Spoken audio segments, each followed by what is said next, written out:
welcome to the channel and welcome to this 2,750 point game of Warhammer Age of Sigmar. It's destruction versus destruction.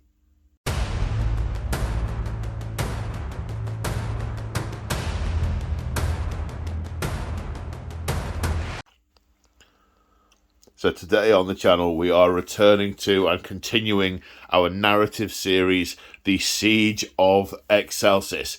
This is episode 6.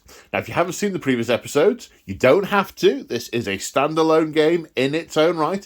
But if you do want to watch the, if you do want to follow the story through, the other 5 episodes are there to be watched. So, spoilers?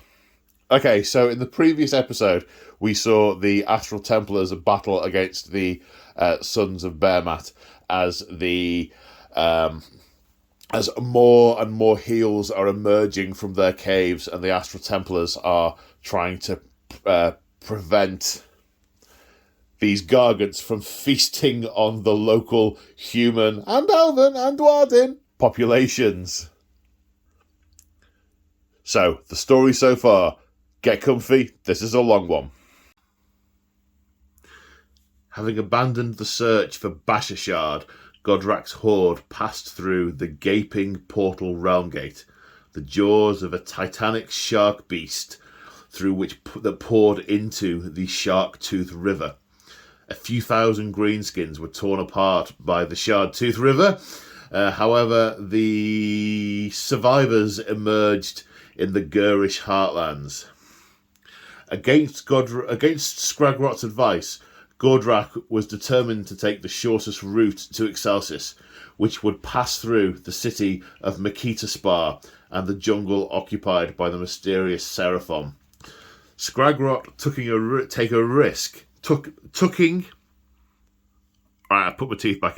Skragrot took a risk and got the spider fangs of the Shaishan Grimscuttle, who had been employed as the Horde's outriders, to subvert the course, gradually skirting Makitaspar and instead passing through the chasm of Carcass Dance. It was a risk from Skragrot, knowing that if he knew he had been deceived, Gordrak's wrath would prove fatal. This ploy likely saved the lives of tens of thousands of greenskins and added a powerful ally in the form of a tribe of ogres, both gutbusters and beast claws alike, who they met up with in their path. The most intelligent of whom were set off on a secret mission by Skragrot with the promises of great riches if they managed to pull it off. We saw this union occurring in episode 3. Slight chronological error for which I will eternally feel the shame of having shot those in the wrong order. But that aside, as the Greenskin Horde entered Carcass Dance, what had once been the centre of the Gordrak Empire, they saw a giant centoid warrior roaring and stampeding with anger. Gordrak swiftly resolved to kill it. Emerging from his prison, Kragnos is bewildered by the changed landscape around him. Mountains, valleys, hills, all changed. Discovering the presence of civilization, he resolved to do 2 things. Make his way across the land to Dance to reunite with his people, and to tear down the city of men that seemed to be claiming the coast of Tusks as its own. En route, he encountered the Gallat Stomp, a heel of mega-gargants who, after a swift and bloody conflict, pledged themselves to him and joined his gallop towards Dance. Upon arriving at Dance, Kragnos discovered that his people were long dead, and his home in ruins, naught but a husk. As he sifted through the ashes of his home, he saw a greenskin horde amassing, intent on occupying his ancestral lands. They would not have it. Bellowing in rage, he attacked. "There he is, Big Teeth! Get him!" Kragnos watched in awe as Gordrak and his giant scaled monstrosity bowled through the ochre dust of the chasm towards the roaring horse-bodied monster. The Loon King gulped. He had seen that thing depicted on cave walls and had a nasty feeling it was an actual god. And that is the battle that we are playing out today. And I am joined here on the channel by James. Say hi, James. Hi, James. James, I refer to you as James Clash. I'm sure you actually have a surname, but you're from Clash of Dice on YouTube's, aren't you? I am, yes. Sad and lonely gamer. What do you do on your channels is? On Clash of the Dice, it's myself and my son Joshua, just playing various war games. Recently, Warcry, but we've not done a lot because he's now doing GCSEs and mental burnout and stuff. So on my other channel, Sad and Lonely Gamer, that's just me playing all by myself, solo hammer. All right, Clash of the Dice, Sad and Lonely Gamer, check them out. I will put links in the description. That's the word. Brain is already being taxed, and this is going to be a very entertaining day because you're playing the Orruks and the Gloomspite with some of the Gloomspite you've not used before. Gordrak has been painted especially by March of War for this campaign, so you've not used him before either. It's my first time using Kragnos, also painted by March of War especially for this campaign. At the channel's official painting studio, go check them out, link also in the description.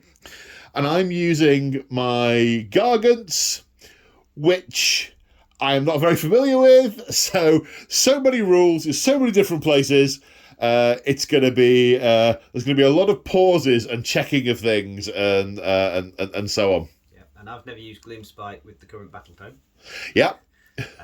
I've only used a big War once. So. Was that when we filmed the Thondia campaign this time last year? Yeah. Ah, splendid. Okay, so what is the scenario we're playing? Well, we're sticking mostly to the scenario in the book, the Kragnos Broken Realms book. Couple of tweaks, but mostly the scenario. So territory-wise, the table is being halved lengthways, with the greenskin territory at that end and Kragnos' horde at this end. We've got sort of crumbling buildings up here that represent the Carcass Donts and the horde coming in towards it. So that's the table. There are specific rules for what you have to take in terms of lists to make them balanced in here. We aren't sticking to those exactly, but we're sticking to the spirit of them. So, for example, with Kragnos, it's 2 specific Mega Gargants and Kragnos and a specific number of Man Crusher Gargants. With the Greenskin Army, it's Gordrak, Skragrot, 2 units of Gloomspite, 10 units of Orruk, again, picked from a specific list. We're not staying exactly to that. We've set a points limit. Basically, we've added up what Kragnos and all my Gargants come to, and then we've built the other army around the similar sort of ratios to kind of match.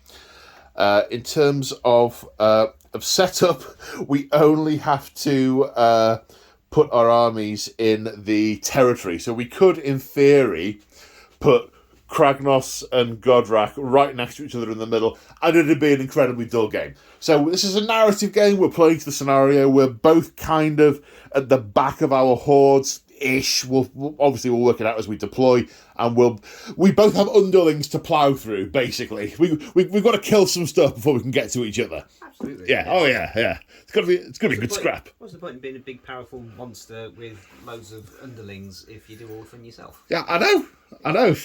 Exactly. In terms of victory conditions, if Kragnos kills Gordrak, major victory. The game ends. If Gordrak kills Kragnos, major victory. The game ends. Any other result, we add up the number of units we've killed. So we'll probably go for points rather than just the number of units, because that's probably based on these ratios, the fact it's number of units. So we'll do points that we've killed based on all the stuffs. And and we'll work that. So that will be a minor victory. 5 rounds. The couple of things from the book in terms of general rules that apply to the campaign and stuff that applies specifically to this game. Campaign-wise, we both have access... Well, I would if I had any wizards. We both have access to the Realm Sphere magic, which is the wild form spell, which we'll talk about if we cast it, but it adds 2 inches to move and to run and charge. We're both affected by the Desolate Wilds rule, which I've only just read, so you won't have seen this in some of the previous games, but all destruction units get +1 to move and +1 to bravery. And a Big War will start its first hero phase with an additional D6 Big War points. The Light of the Bad Moon is going to be in effect in this game, because... it was written in here when in the old rules you wouldn't have had it, but in the new Gloomspite book it explicitly says if Gloomspites are involved in the game, the bad moon is up. So that works. There's a special rule that Kragnos gets access to, which we will talk about when we look at the army of Grots. Basically, it's called the Bad Moon Barrier. He can shine the bad moon on a friendly Grot unit, and they can neither attack nor be attacked. But we will come to that a little later on. So, anything major you think I've forgotten before we talk units and armies? Okie doke. On that note, then, let's go look at the armies. And here we have the Greenskin Horde, and it is both glorious and utterly terrifying at the same time. There we have Gordrak himself in the centre. We have the Loon King and his entourage. We then have Iron Jaws with big spiky claws and bone splitters. Lots of bone splitters. All charging forward, ready to kill that weird horse thing. Yeah. So... James, what are we looking at? We're looking at a Big War, and it's obviously being led by Gordrak. And very quickly, Big War, you've got 3 types of Warclans. You've got your Iron Jaws, your Bone Splitters, and your Cruel Boys. We're not using Cruel Boys because they don't appear in the story. And each one of those sort of sub-factions has their own set of abilities. And when you use a Big War, each one of those sub-factions gets to use 1 bit of their sub-faction abilities. For the Iron Jaws, they get to keep their Mighty Destroyer's ability, which is a command ability. Essentially, it's additional movement in the command phase. Okay. The Bone Splitters get to keep their War Paint, so all the Bone Splitters get a 6-up ward. Right, yep. And then, collectively, as a Big War, you accumulate War points for different things that happen during the game, different characters on the battlefield, and the more points you get, the more buffs you unlock, which are all cumulative, culminating in a War. So if you collect 24 points, you get a War. We'll explain that as we go along. But that's it in a nutshell. Very much explaining as we go along there, yep. So yeah, we've got Gordrak. He's very much in charge of the entire army, but specifically in charge of the Iron Jaws as well. For the Iron Jaws, we've got a Weird Knob Shaman. Do you want me to tell you what spells he's got? Yeah, briefly, please. He's got Basham Lads, which gives +1 to wound rolls for Iron Jaws within 16 inches of him. Casting value of 8. That's in addition to the ones he's got in his War Scroll. We've got a War Chanter with the Killer Beat. I hate these things. Well, the War Chanters? Yeah. I've only got the one. They've been responsible for my death at the hands of Iron Jaws every time I've fought them, which is only twice, but they're still 2 for 0. Yep. We've got 10 Ard Boys. They're the wannabes, aren't they? They're the ones who aren't quite Iron Jaws yet. They're trying to become brutes. Yeah, they haven't outgrown their armour yet. Yeah. We've got 5 brutes, speaking of brutes, with brute choppers. We've got a unit of 3 Gore Grunters with the Savage Hackers, yeah. And that's it for the Iron Jaws contingent. For the Bone Splitters, They are being led by a war doc. That'd be... Ooh, I can't get my hand in. Zoom time. Come on, zoom. There you go. That'd be this one. Yeah. And we've agreed that we can have one... words fail me. Artifact. One command trait and one artifact of power. Yeah, I've given him an artifact of power. I haven't given a command trait, but I've given him an artifact of power. He's got Mork's Bony Bits, which gives him +1 to casting, dispelling, and unbinding rolls for each enemy monster within 24 inches of him.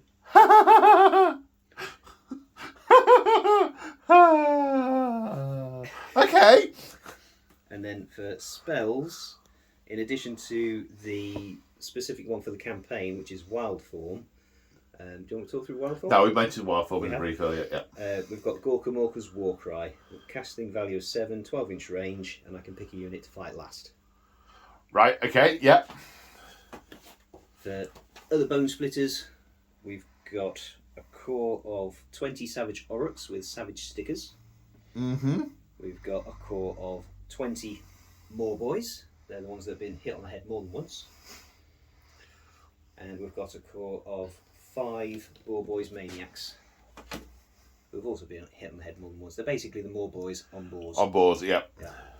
And then for Scragrot's contingent... Oh, you forgot your favourite unit? Oh, yeah, how can I forget my favourites? We've got 2 big stabbers. Wanted more, but points. Yeah, points. We've got, obviously, Scragrot is leading his entourage. The Loon King! We've got 20 stabbers armed with pokey spears, and we've got 20 shooters. And then rumbling along in their wake, 3 Rockgut Troggoths. Wanted to bring a little bit of everything. Yeah. I mean, this is a horde of hundreds of thousands of greenskins, and this is roughly point equivalent to what we've got in terms of Gargants and Kragnos. Need more Gargants. I do need more Gargants. I've got one more. I just haven't built and painted him yet. I think he's for episode 17, but no spoilers there. Specifically need a sea Gargant, but no. Shh. Episode 70 is a long way off. Anyway, I digress. So we've talked about general traits. We know the Bad Moon is in effect, but we'll talk about what it does should it come into it. There's a lot of units, there's not a lot of commonality here. Going through about 3 or 4 rules doesn't give us... We'd have to go through about 20 rules to get through everything, so much of it we will cover off as and when we get to it. So, let's go and have a look at Kragnos' horde. And here we have Kragnos and the Sons of Behemat. And yeah, this is roughly 1750 points. So what are we looking at? Kragnos himself, again, and I know I keep saying it, beautifully painted by March of War. I mean, it's just awesome. Yeah. We've got 2 Mega Gargants, a War Stomper, and a Beast Smasher. We have a Mega Gargant mob of 3 and 4 individual Mega Gargants. And I just realised I put these down symmetrically. That's very, very Undestruction-esque and uniform. So, we have... Okay. So, we have... Okay, so of course I misspoke. Not Mega Gargants, the little ones, just Gargants. I mean, they're all mega in my opinion. So rules-wise, this is a Stomper tribe. Being led by the War Stomper, he's the general. Special rules for the War Stomper: the general can issue the same order to all Man-Crusher Gargants that are in range. So him being the general, range is 18 inches. Any order he issues to a Man-Crusher unit will be received by all other Man-Crusher units in range of him. Nice. He's got a command ability called Grab Those Rocks and Chuck 'em.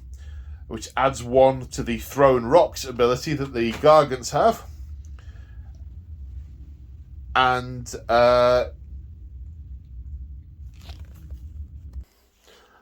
just a brief pause there to check that I've written my notes right. So the getting stuck in rule applies to the Man Crusher Gargants. I wanted to check if it was a command ability or if it was just a rule. It's just a rule. If a Man Crusher Gargant hits with an attack against a unit with 10 to 9 models, 10 to 19 models, it gets +1 damage on the attack. If it's 20 plus models, it's +2 damage. I don't think there's a 20. Well, there are some 20 units, so any undamaged units, they can get stuck into those. There's at least 3 units of 20. 4 units of 20.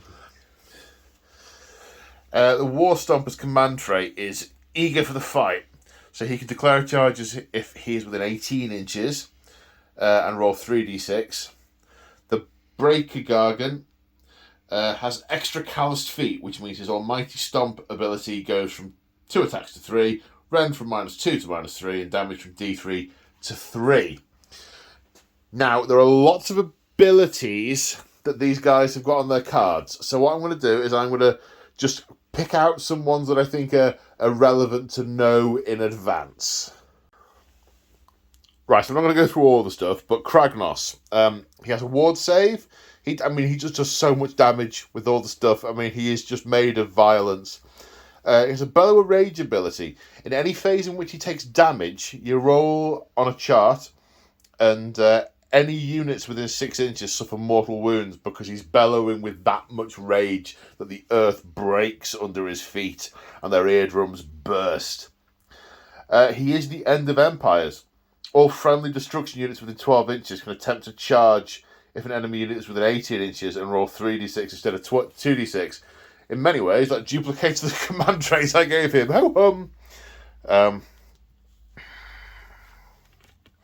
He also has a ward save of d6. Right, the War Stomper and the Beast Smasher have some common abilities. Crushing Charge. Most of the Gargants have. In fact, I think Kragnos does as well. They all have some kind of damage when they complete a charge. We'll go through that when we come to it.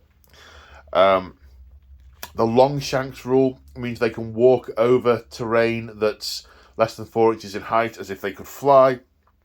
They all the Mega Gargants cause terror, which means you can't use Inspiring Presence whilst they're within 3 inches. Timber! They potentially do damage to those around them when they are slain. And the Beast Smasher is a Behemoth brawler. He has extra stuff against monsters, and so on. And the War Stomper, his Titanic Boulder Club. The number of attacks is based on the number of models within 3 inches of him, but it does cap out at a maximum of 10, which does.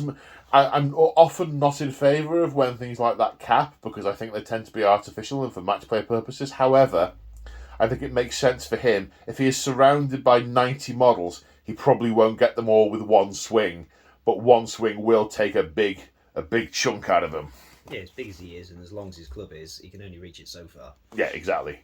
And the one swing will be slowed down by the impact of dead bodies. It's not a perpetual motion device. And then when we come to the Man Crusher Gargants, they all they have a keep up rule, which means that if they are within 15 inches of a Mega Gargant, they can charge even if they ram. They can stuff things into bags. So when the unit's picked to fight and it piles in, you can potentially pick up an enemy with a low wound count and kill it by stuffing it in a bag for later. Snacks. They also can potentially cause damage when they die and have impact when they charge. The one slight variant is the mob of Man Crusher Gargants have some special rules on monstrous rampages for things like stomp. They get to do more stomps with more models in their unit. And that is pretty much it for the overview. I'm sure there are things that I've either forgotten or haven't read out because of too much detail. We will cover those as we get to them in the game. And I think I speak for both of us when I say apologies in advance for the things we will inevitably miss. Because we will. No matter what in the world, we'll miss something. Okay, let's go on to deployment. So here we are after deployment, and we have the horde of greenskins at this end of the table, with Gordrak centre, and Scragrot covering from the rear. It's a good vantage point. I can see everything. So, talk me through what the decisions were about what's gone where. Okay, well, Gordrak is the centrepiece of the army, so he's in the centre. I like what you did there. Yeah, and as you pointed out, Scragrot, very much a case of, yes, there's bad guys over there, by all means, go and get them. And yeah, the orcs are just basically in a mishmash. I've tried to keep loosely like with like in as much as all of the insane orcs are over there, both the ones mounted on boars and the ones on foot. Yep. And then intermixed the other units because I don't think there's going to be too much cohesion. The Troggoths are in the centre because Scragrot not too bothered about them. If they want to wander off and clobber something, by all means do. It's a big lump of regenerating flesh in front of me, thank you very much. And yeah, that was basically the ethos. Yeah, we had a chat, didn't we, about whether we thought they would all stick together like to like and whether we'd basically have 3 or 4 little armies on the table. Yeah. And I think we concluded that that's probably the case in the wider horde, but right near Gordrak, people are going to want to be as close to him as possible to try and impress him and curry favour. Yeah. So that's the Greenskin deployment. Over here, we have the Gargants. Much less to talk through, to be quite honest. We have the Beast Smasher over on the right is going to go that way. The War Stomper over on the left going to go that way. I thought, loosely speaking, 3 man-eaters with each one. So the unit, the mob, is going to go this way. The others are dotted around. And Kragnos is there because I needed to put him somewhere. That's not a great reason. Why did I pick there? I don't know. I wasn't thinking out loud. Basically, there's a gap here for 2 big creatures. So, the Warstopper and Kragnos. I'll stop talking now. Let's do the priority roll for turn 1. Good luck, sir. Likewise. So it begins. Here we go. And again. Third time lucky. Come on. There you go. That's the 6. So I win. Do I want to go first or second? Well, Kragnos is angry and charging forward. I think. I'm going to go second. I'm going to wait for you to pile into Carcass Dunce, I think.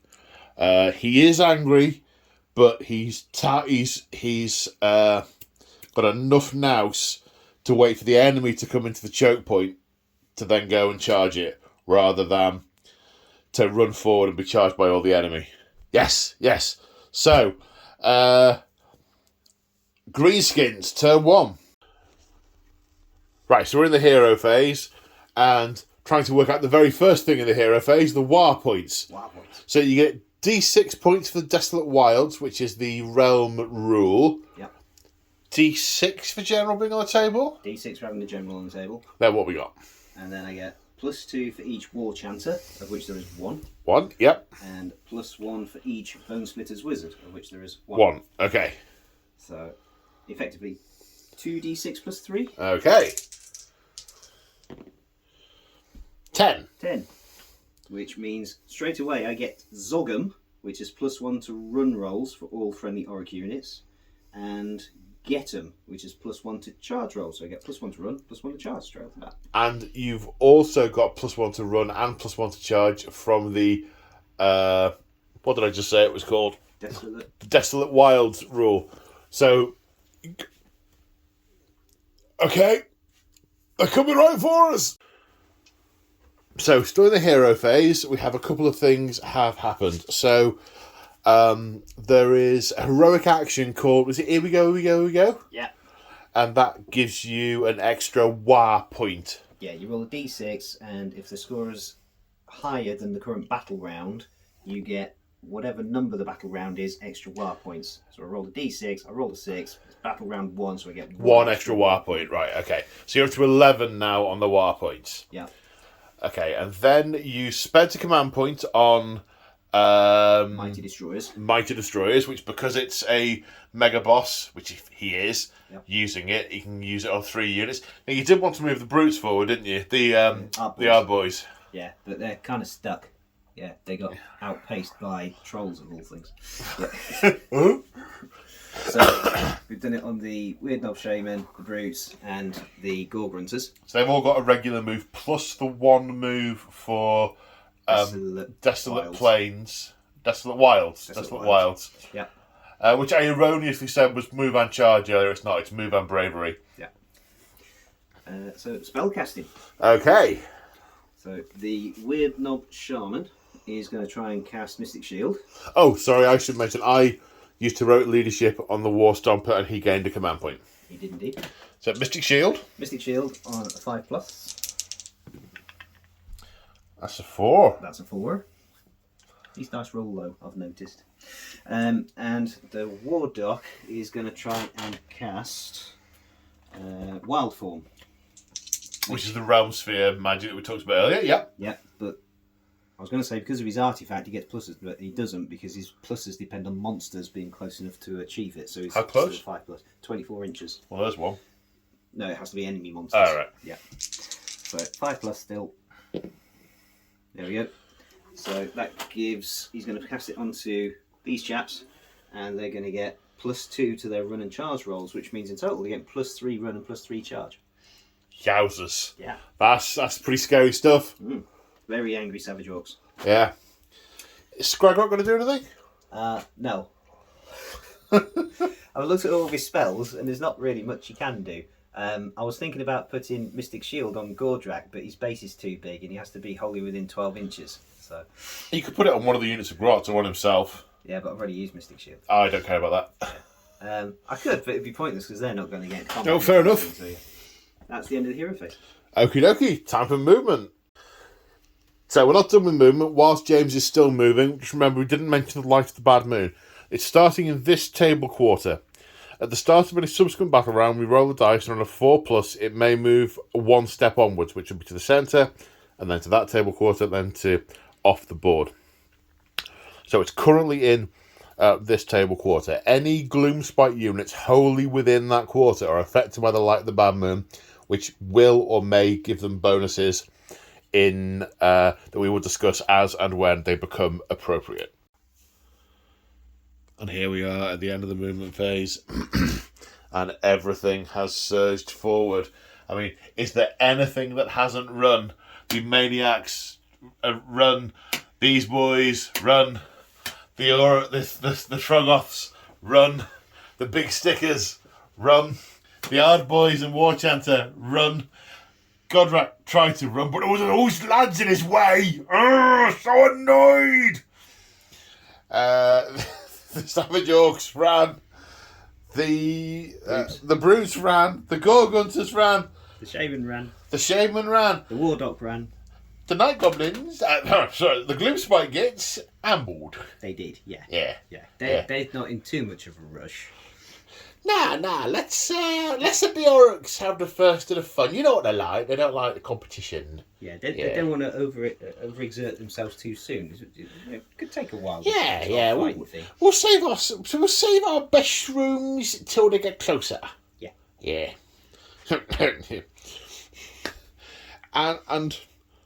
And that's pretty much the story. They ran as well, did they? They did. So there's no prospect of a charge from them. There is shooting, but none of it's in range. The Troggoths have got some rocks to throw. Gordrak's Big Tooth has got a bellowing set of lungs that burst eardrums. And the Shooter-Grot has got the arrows. Yeah, but there's all out of range. So there's no charge, no fight, No battle shock, which means we go on to Kragnos, turn 1. Very brief hero phase. Warstomper has created a command point. Gordrak has used here we go again, which has taken the wire energy up to include a Zap'em, giving Orruk wizards +1 to cast and unbind rolls. And that is the hero phase. It's now going to be moving and stomping and stuff. And the Gargants have moved. Okay, lots to get my brain around here. So, the Beast Smasher has moved. Not run, moved. 10 inches +1 for the realm rule, which was called Desolate Wilds. Thank you, sir. This unit, the mob of Man Crusher Gargants have run. They rolled a 4. They've run this far. Extra point to move for Desolate Wilds. I'm remembering now, because of the keep up rule that they have on their war scroll, if they are within 15 inches of a Mega Gargant, they can charge even if they ram. So they're going to be charging. So, similarly with the War Stomper, he has just moved, not run. Because he has the extra, he has the rule where he can roll 3d6 to charge, rather than just the 2d6. Now, then he issued the command Forced March to this Man Crusher Gargant. Now, because of the Big Shouts rule, because this is a War Stomper heal, the Big Shouts rule apply. The War Stomper can then issue the same order to any other Man Crusher unit in range in the same phase for no cost. So he issued the same order to these 2 other Man Crushers who were in range. So all 3 of them ran the maximum. Kragnos has just walked, hoping for a charge if some of these Man Crushers will get out of the way. And this Man Crusher has just, on his lonesome on the left, just run up of his own accord. So there's no shooting to do, because whilst most of the Man Crushers do throw rocks, I've run everyone. So there's no rock throwing. So we go into the charge phase. So the Man Crusher Gargant mob needs an 8-inch... It's an 8-inch charge. 8-inch charge, 2d6. For a 7. Command point on forward to victory, I think. 9, which they are in. And after they complete their charge move, every model that's within an inch of an enemy unit rolls a dice. On a 2+, the unit takes D3 mortal wounds. So no stomping charge there. So coming over here first, this Man Crusher Gargant is not wholly within 15 inches of the War Stomper, so he cannot use the keep up rule, which means that he has run, so he may not charge. The other 3 Man Crushers are going to gain the benefit of the keep up rule, so they will all be able to charge. Units that are wholly within 12 inches of Kragnos, which I assume includes Kragnos? You're typically within range of yourself. He's a destruction model unit, so it says all destruction units wholly within range. But we'll come back to that. They get to roll 3d6 to charge and can attempt to charge if they're within 18 inches. So I'm going to do these 2 next. So 3d6 to charge with this one for a total of 13.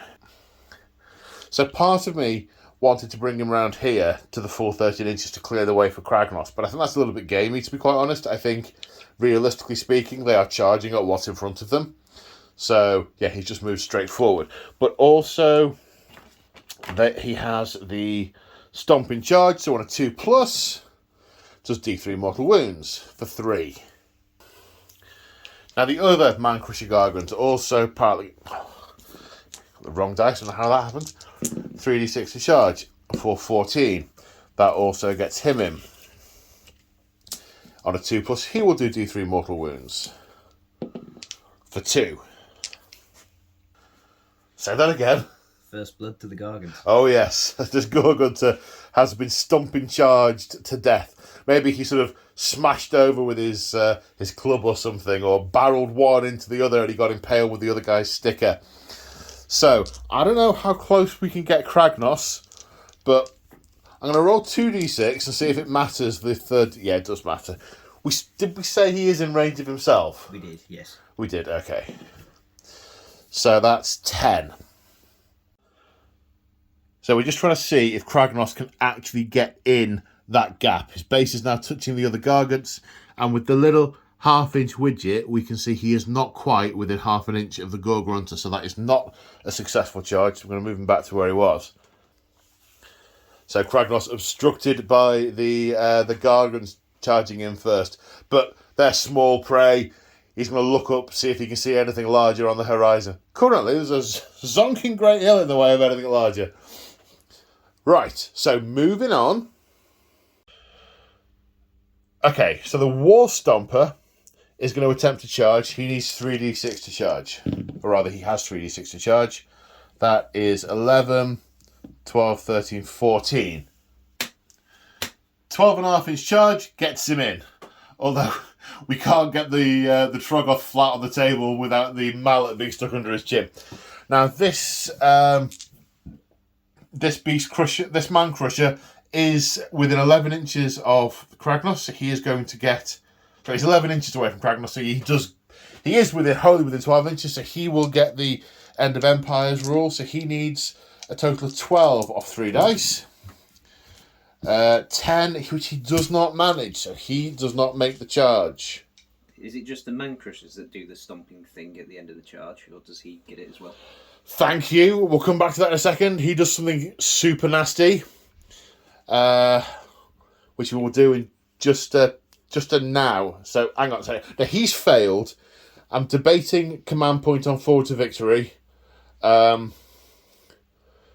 Which I don't see really what else I'm going to do with them. I've got a lot of them, and we don't restrict them to 1 per phase on this channel, as regular viewers will know.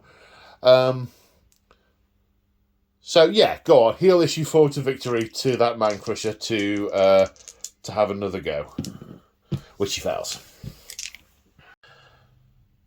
So the War Stomper has the Crushing Charge rule.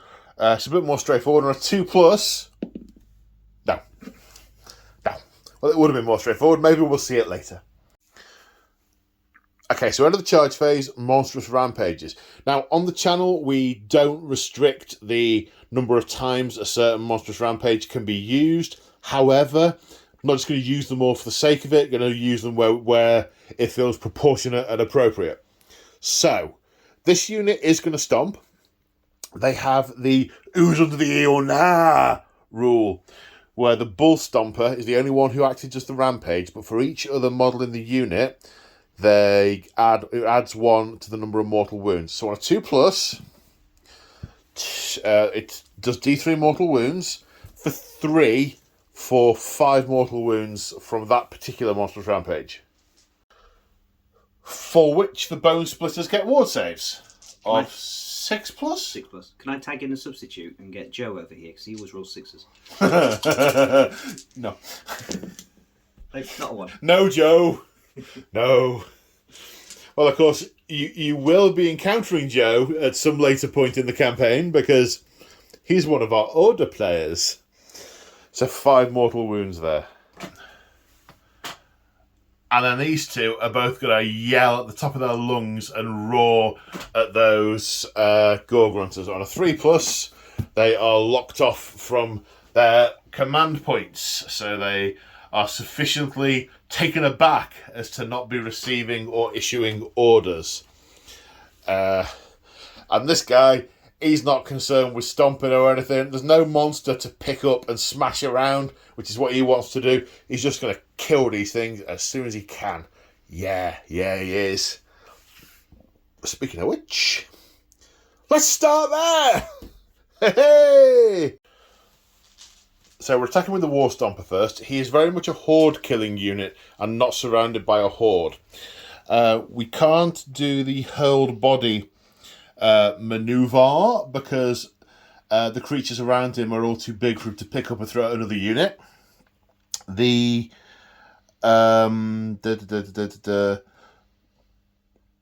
death grip doesn't apply because he's not attacking a monster. The Titanic Boulder Club has a number of attacks equal to the models within 3 inches, which is 2, plus whatever it says on the Titanic Boulder Club table, which is 4. So he's going to have 4 plus 2, 6 attacks with his Titanic Boulder Club. Now, these are affected by the light of the bad moon at the moment, so they're going to get +1 save as it stands. So I'm hitting on 3s, wounding on 3s, -2. Do I all out attack? No, I don't think I do. So hitting on 3s with the Titanic Boulder Club. 3 hits, wounding on 3s. 2 at run 2, 2 damage. 2 at run 2, 2 damage. So they've only got 4 up save. Light of the Bad Moon takes it 3 up save. Rend 2 5s. 5s, yep. Make 1 1 pass, 1 fail. 2 damage. They have a ward save, I believe. Stony Skin, yeah, ward of 5+.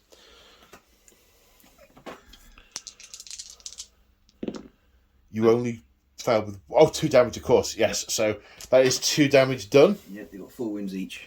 Yep. So 2 damage done. That's the Titanic Boulder Club. Jump up and down. They add +1 to hit rolls for a unit that has a wound characteristic of 3 or less. So no. So I just have my normal 4 jump up and down rolls. Hitting on 3s. 3 hits. Wounding on 3s. 2 wounds. Rend 2, so 2 saves of 5+. No, D3 damage each. So 5 in total. 5 ward saves. Whoa! 2 more damage. So damage goes up to 4. They've got 4 wounds each, so one of them will die. So one of them dies, okay. So that one dies. And then we have the Death Grip. 1 attack, hitting on 3s. Wounded on 3s. No. Well, they're made of stone. How can you grip it? It's made of stone. Right, so the 500-point Mega Gargant killed a Trogoth. Yeah. Oh, no. Then over here, the Gore Grunters go next. They are both attacking this one Mega Gargant, Man Crusher Gargant, because they are 2 separate units. Yep. Okay. Jagged Gore Hackers. The champion gets an extra attack. 7 attacks in total. Hitting on 3s. 3 hits. 3 hits. Wounding on 3s. 2 wounds. -2. Gets straight through. Right. And then Damage each on those? 1 damage each. And then the Gore Grunters themselves, their tusks and hooves, 4 attacks each, so 8 attacks. 3s. And 3s. Sorry, was that 5? Yep. No rend. No rend. So 5 saves of 5+. Someone is at the front door. Uh-oh. So 4 fails. 1 damage each, yeah? Yep. Okay, takes him up to 6 damage on that Gargant, so he is half down. Any other weapons to come from them? Nope. Okay, let's go over there to the Man Crusher Gargant mob. Okay, so the Man Crusher Gargants are piled in. They engaged with... These have been brought in because they're within 3 inches, but that's part of the ebb and flow of the beautiful game. First thing we're going to try and do is stuff one of these in my bag, because they're technically small enough to stuff in a bag because they only have 3 wounds each. So there could be a snack for later. I mean, look, we're carrying cows around as a late lunch. I need to roll once per Gargant, at least double the wounds characteristic. So 6s, we'll stuff one in a bag. No bag time. Okay, so Now we're going to use Massive Club. On our current damage level, we have 4 attacks each with the Massive Club, and the Bull Stomper gets an extra attack. Using all-out attack, we really want to lay into these Orruks. So 13 attacks hitting on 2s. 12 hits. 6s, anything special? Nope. Not that I'm aware of. And wounding on 3s. So for 9. 9 saves at rend 1. So straight up to ward saves, because I'm only a 6 apartment save. Okay. Oops. Oh, 2 damage each. 2 damage each. Yeah. Need more dice. Could say 9. I did. So 18. Yowzers. 18 dice, 18 ward saves a 6. I invoke the spirit of Joe. That's not going to be enough. So 16. 2. And the 3 each, there's 12 wounds there. So 4, 5. Yeah, you could have killed the entire unit yeah. if they'd still been there. And I've still got headbutts and mighty kicks to come. So, as you say, first blood. First blood. A whole unit. It's a whole unit. It's a unit. Yay. Now the more boys surge forward and get to attack. They only have a 1-inch range though. So the way they've piled in, there's only 4 of them engaged. With 3 attacks each plus the champion, that's 13 attacks. Yeah, I will go all out attack with them. So there'll be 13 attacks hitting on 3s. Are they only forced base as more boys? Sorry? They're only forced to hit base as more boys? Yes. Goodness me. And because we're a big war, 6s are nothing special. Okay. 3s to wound. 7, no rend. No rend. Okay, 7 saves of 5 plus. Make one of them. That's 6 damage done to, I arbitrarily decide, that guy. Right, coming over here, we're gonna go with this Man Crusher Mega Gargant, and fight. I can't even talk. His Massive Club first, hitting on 3s. 3 hits, can't even count. Winning on 3s. All the 3s. Random -1, damage 2. Rend of -1, damage 2. Was that 3, sorry? Yes, it was. There was a lot of 3s being called out. So 4 up armor save, 5s. Yes. 2 fail. So 2 damage each. 2 damage each, so that's 4 wounds on one of them. 4 damage. That guy, I assume? Yep. Oops. Then we have 2 mighty kicks. Oh no, sorry, 1 mighty kick. I'm thinking there's 2 of them, but of course there's not. A mighty kick on a 3. Wounding on a 3. No. Then his headbutt. It's on a 4. Oh. To be fair, his head's quite high up compared even to the guy on the... Yes, I mean, I'm just lucky he didn't fall over and bury his head in the dirt. And then the 2 Rockgut Troggoths attack the War Stomper. Massive stone mauls. Okay. 2 attacks each, 3s. That's good. And 3s. Yep. -2 rend. Save of 6. No. Flat 3 damage. Flat 3 damage. Okay, 3 damage taken. And now this wounded Man Crusher Gargant has only 3 attacks with his Massive Club rather than 4 because he is wounded. 2 hits. 2 wounds. -1. Saves of 5. Nope. No, 2 damage each. So that's another 4. Yep, so that will kill that guy off and put 3 onto him. Okay, we will also attempt an headbutt on a 4, which hits. Wounds on a 3. No, I want to headbutt something to death. And then a single mighty kick on a 3. Wound on a 3. No. Oh no. And he's too big to stuff in a bag. Is that it? I think that's all the combats. It is. Okay. Battle Shock. Can the Gorgrunters fail and can the Troggoths fail, I guess is the question. So some Battle Shock tests do need to be taken. However, Gordrak is issuing Inspiring Presence. He can do it 3 times. So he can issue it to both the Gorgrunter and the Troggoth. So no one is going anywhere. At the end of the combat phase, there was 1, count them, 2 Orruk units in combat, which means 2 extra war points as we go into battle round 2. So we have to roll for priority. 6. Now the question is, do the Gargants have the initiative? Yes, I think if I let you slam into me now, the army will fall apart like a China tea service.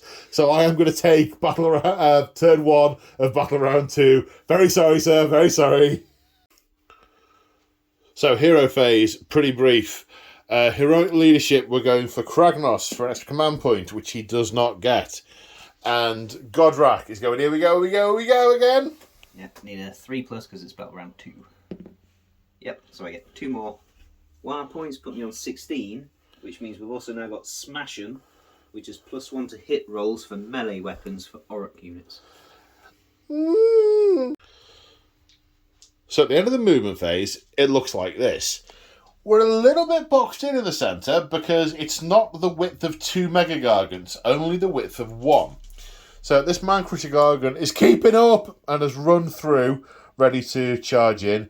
The Beast Smasher is getting very frustrated that he can't get through because his little one's in his way. And but then he doesn't want to barge past the heel because he'll be upset and he's under the heel. So these guys are obviously staying put. Over here, having to keep a 3-inch clearance around the Gorgrunter, the one that was engaged here and the one from back here have moved up, not in range of a Mega Gargant, so can't keep up and run and then charge. So they've moved ready to charge. And Kragnos can't get any closer than 3 inches to the Gorgrunter, so he is still back here. Which, very conveniently and without any type of planning, means he's out of line of sight of Gordrak for the next turn. Because, of course, he's not going after Gordrak. He doesn't know Gordrak's here. It is Gordrak who's going after him. So that's the movement. We're now on to throwing rocks. Now, there's a command ability, the name of which I'm temporarily forgetting, but I have got the book open, and it's called Grab those rocks and chuck 'em, which is a Stomper Tribe command ability, which the General is going to issue to, not this one, because he's run, so he can't, but these are wholly within 18 of the General, so they can use their throwing rocks ability. But because of the big shouts, he can also shout it to this guy over here. Those two, sadly, not quite within range. Not wholly within, at any rate. So we are on to throwing rocks. Ta-ta-ta, ta-ta-ta-ta. Oops, no. So we're coming back around here. So, the Man Crusher Gargant that is in a fight with the Gorgrunter. Where is he? Throwing rocks. 2 attacks now, hitting on 4s. 1. Wounded on a 3? No. These guys are going to throw their rocks at those over there. There's 1 attack each, but I'm going to roll them both together unless you object. Hitting on 4s? 2. Wounded on 3s? Both of them, -1. 5s. 1 pass, 1 fail. D3 damage for 1. 1 point of damage.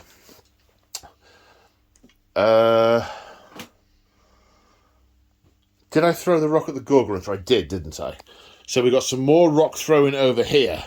Now the mob have got the 2 attacks each because they're in range of of the general for grab those rocks and chuck them. So hitting on 4s. Wounding on 3s. That's 4 at -1, sir. So I don't get a save. Oh. But I do get awards. Well, the D3 damage each. 2, 4, 6, 7. Oops. Make 1. So 6 damage kills 3. Yes. So charge phase. This guy will only fail on a snake eyes. Ha ha! Ha ha ha ha! Dink! Sorry, for those of you not watching the screen, that was a 3. But he still made it. Crucially, he made it. Over here, these are all within range of the Avatar of Destruction. The End of Empires. So they get the 3 dice to charge. So that's 12. Oh, I need to do impact hits. 12. We'll do the impact hits here first. On a 2+, does D3 wounds for 3 mortal wounds. You lie, and 1 will carry over. Okay, the D3 wounds on a 2+ the spear chuckers for 2 damage on the spear chuckers, and then 3d6 charge for this guy. That's it.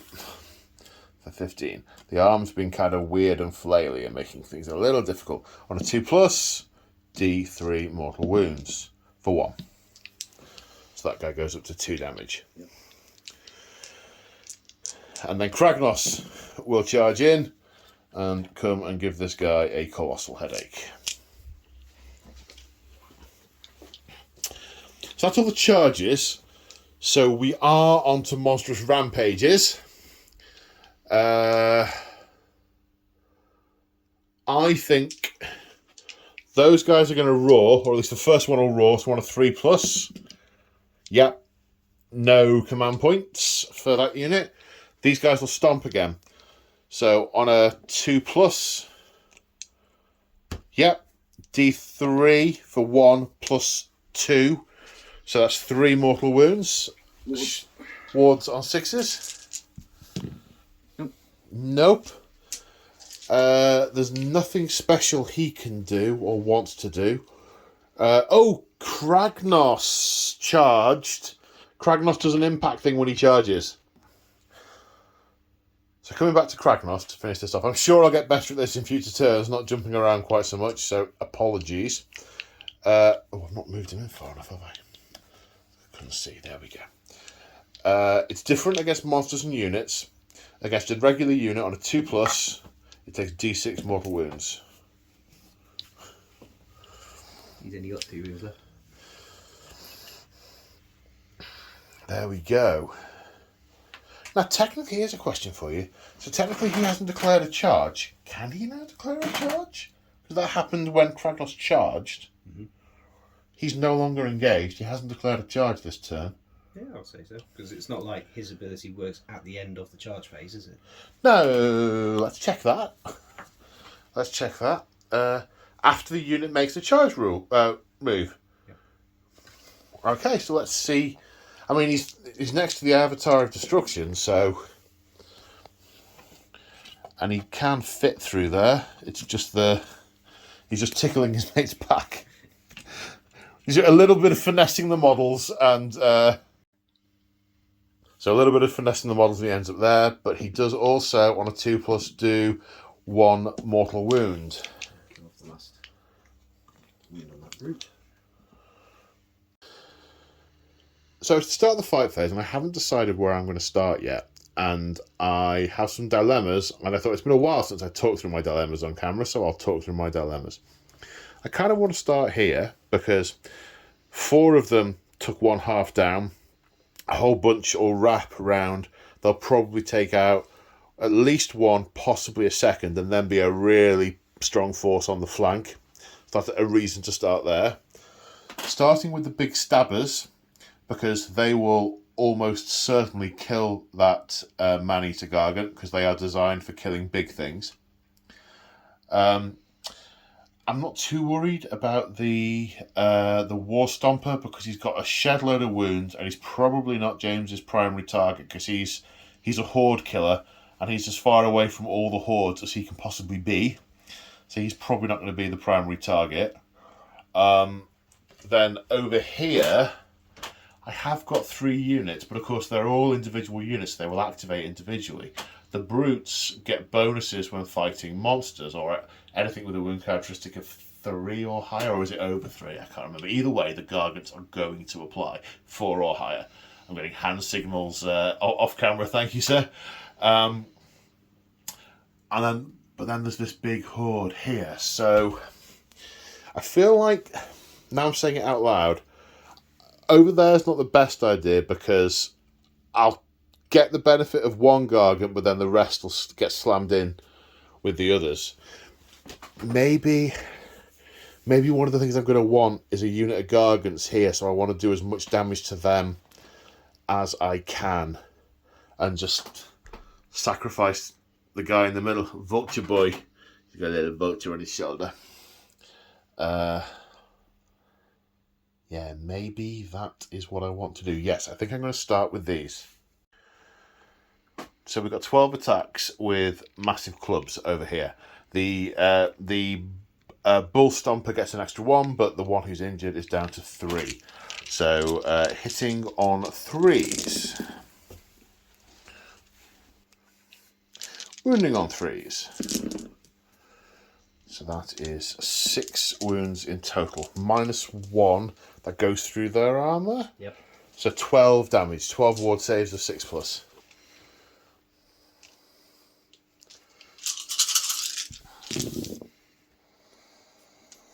So 10. So that kills 5. Yep. Okay, so that kills 5. Right, we've got 3 mighty kicks, and they're all the same profile, so we'll do those next. Hitting on 3s. Wounding on 3s. To their rend of 2, d3 damage. So 2 ward saves there, because 2 1s rolled. Make one fail one. Okay, so now we're on to Edbutts. Ooh, that should be 1 dead because he's half killed. Okay, that works. Let's change that to a 6. That's how many you've done. Oh, you've been counting up? Yeah. Right. So I need to do them separately because they're a different number of damage. So the 2 uninjured ones, Edbutts on 3s. Sorry, 4s for Edbutts. Now wounding on 3s. Yes, -2, flat 4 damage. Yeah.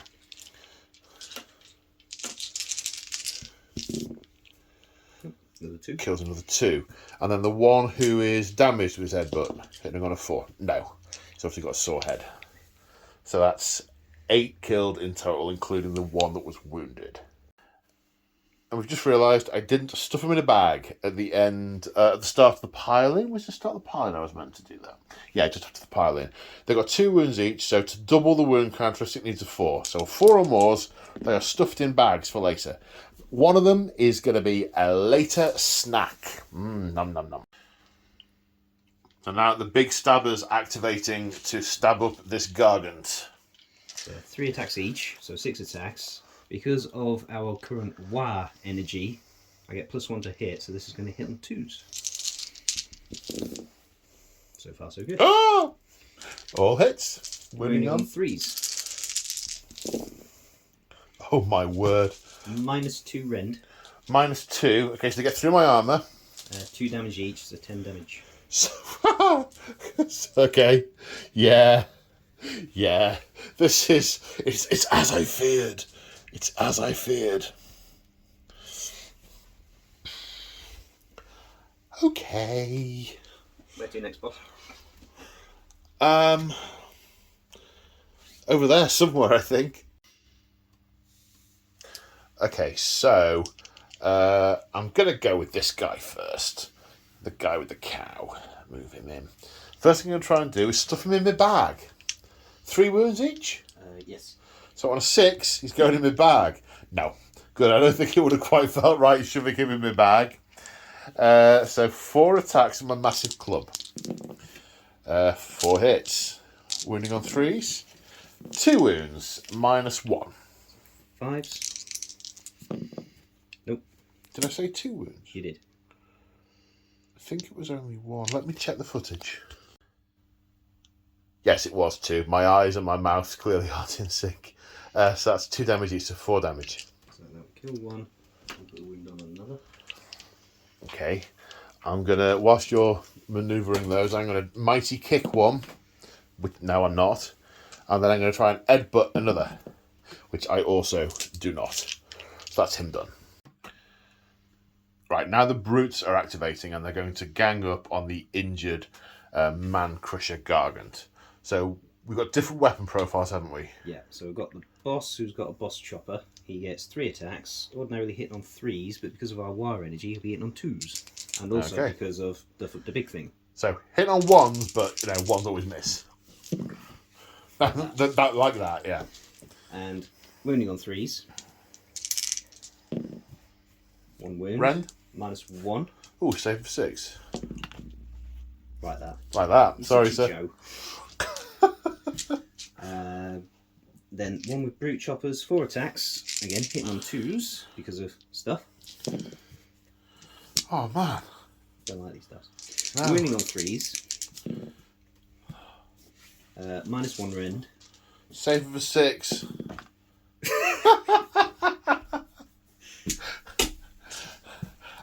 I can only apologise. This is how Joe feels all the time. Yeah. Oh dear. That's that. Right. Okay.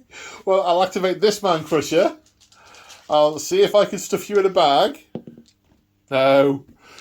Then I'm going to headbutt first this time. On a 4. No. Then kick on a 3. Yes. Wounding on a 3 with the kick. -2. So I need a 6. Oh, that was nearly a 6. So close. D3 damage for 2. So that will kill the one that's already wounded.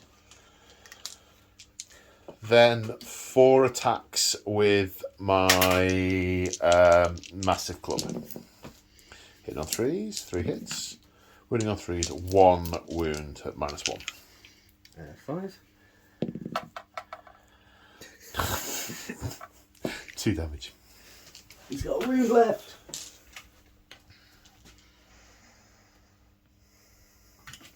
Ah, timber. Wobbly models. Wobbly models. All right, where do you want to go next? Well, we're over here. We'll go the weird I was going to say, you may as well do the weird knob. Yeah. Now, the weird knob could be in range. The only one who I haven't fought with is that one. Yeah. Can the weird knob do 6 damage? Yes. Essentially, yes. What's his range? 1. 1 inch. You'd have to pile into him to do that. Yeah, but he's closer, so you have to pile into the closest model. I'm happy if you want to pile into him. I think it makes sense. You can sell the one that's wounded. Okay. So he gets 3 attacks, hitting on 3s because of War. And wounding on 3s. We can't know. -1. Save for 6. Don't. No. D3 damage. For 3. Okay, so another 3 damage. That's the thing. Although I have moved them over here as individuals, they're kind of unit-esque over there, which is a bit... Okay, where do I go next? I guess I should do... No, we're here. I'm going to do this. I'm going to do this guy next. Just because I want to see what happens. So he's taken 9 damage. So his massive club attacks are 2. Ooh, how many wounds has the injured one got? 1. You've got 1 wound left. 1 wound left. Okay. Oh, well, the first thing I'm going to do is try and stuff the wounded one in my bag. On a 6. No. Then I think I will attempt to hit the that guy, the wounded one, with a massive club, and I will attempt to headbutt and kick the weird knob with my other attacks. So 2 massive club attacks, 1 hits, winning on a 3. No. Kick ya. Yes. Does it wound? No. Right. Have some of this. Ooh. Yes, it's full of dandruff. It's on a 4. Wounds on a 3. -3 for the headbutt. Oh my, no save. No. Now the damage, you'll be pleased to know, is scaled down to 2 because I'm so wounded. Ah, right. So 2 damage for the headbutt. Alright, your turn to pick. And we have 2 Rockgut Troggoths attacking the War Stomper. 4 attacks, hitting on 3s because they're not affected by the power of the War. But they are affected by the light of the bad moon, but that's okay. Yeah, that gives them That saves. gives them saves, yeah. One of them games, folks. Yeah. Winning on a 3.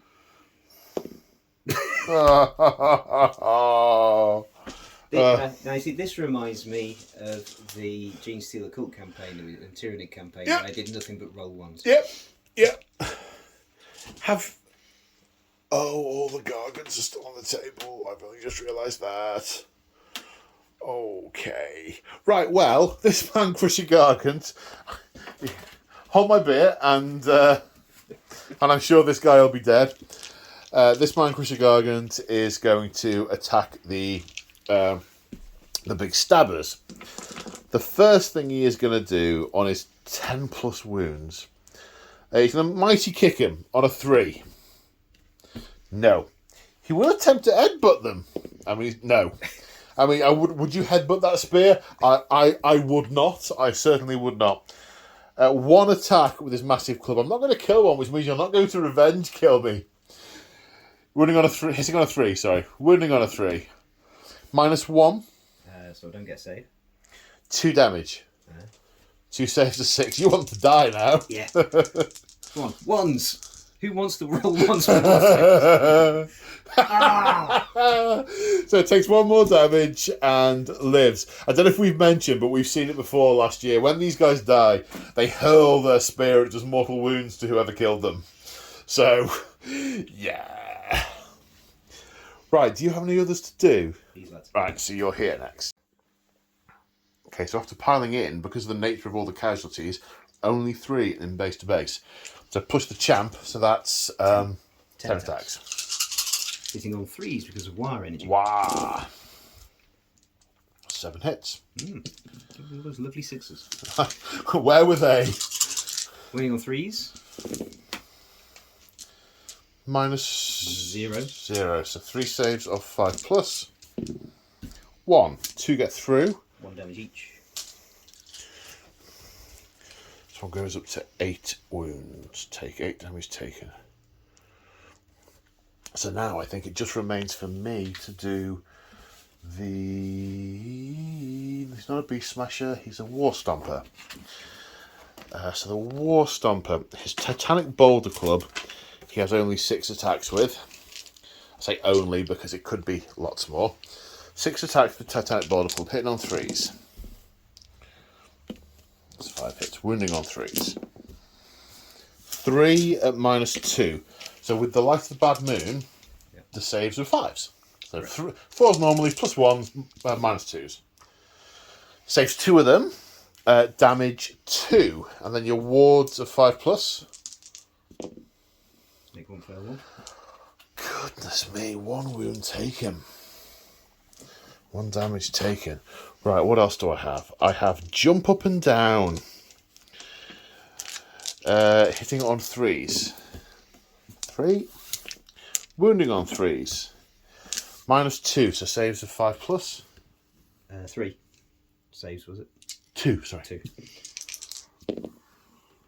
Make 1 fail 1. 1d3 damage for 1, which you will shrug on a 5 plus. Nope. 2 damage. And then... Oh, 2 damage, so I get 2 wards. No. No? Sorry, I was clocking him up from 1 damage taken to 2 right, damage taken. And then a death grip. Hitting on a 3.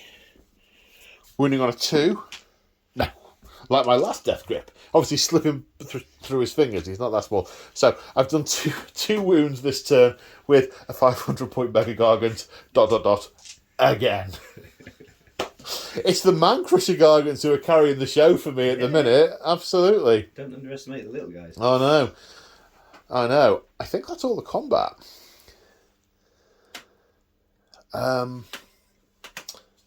Did the brute attack back? Yes. So we did those 3. Because you made all the saves. Sorry. Very sorry. These guys have attacked. They gave him a really bad headache. Yeah, we're done. It must be Battle Shock. Yeah, I'm going to spend a command point on inspirational leadership. Or now, I don't. We need to measure to see if they're wholly within 18 of Gordrak. So, inspiring presence used over here to keep these guys. I mean, they've obviously had some frothing hallucinogenics of some sort. Do bone splitters do hallucinogenics? Is that why they're mad? They are just totally crazy. Yeah. It's wire energy pulsing through them, isn't it? Yep. It's these little blighters are the mushroom maniacs. Yeah. They're in their happy place. They're psyched up against some big nasty monsters. Yeah, well, they want to split their bones open and eat the marrow in order to worship Gorkamorka. Exactly. Yes. So you're going to take the chance over here on the brute. The brute. They've lost 4. 4 plus 1 is 5. The brute stands firm. And that's the end of Sons of Behemat turn 2. We most definitely go into Greenskin turn 2. So hero phase of Greenskin turn 2. The Weird Knob Shaman is his finest hour. The War Stomper can see all kinds of weird flashing lights going off, and he just doesn't believe it's true. He is using heroic willpower to attempt to deny spells. Speaking of spells, there are some spells to cast. Where are we starting? I'm going to start with Scragrot. He's going to, first of all, try and cast Mystic Shield on those guys. Okay. Which passes. On a 10, because he gets +1 to cast. Yep. And then he's going to cast Fangs of the Bad Moon, which is casting value 3, but again, he gets +1.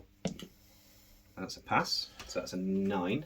So that's a 9. Now this does a number of mortal wounds based on the casting value. Yeah. So my dilemma is, do I try and deny that?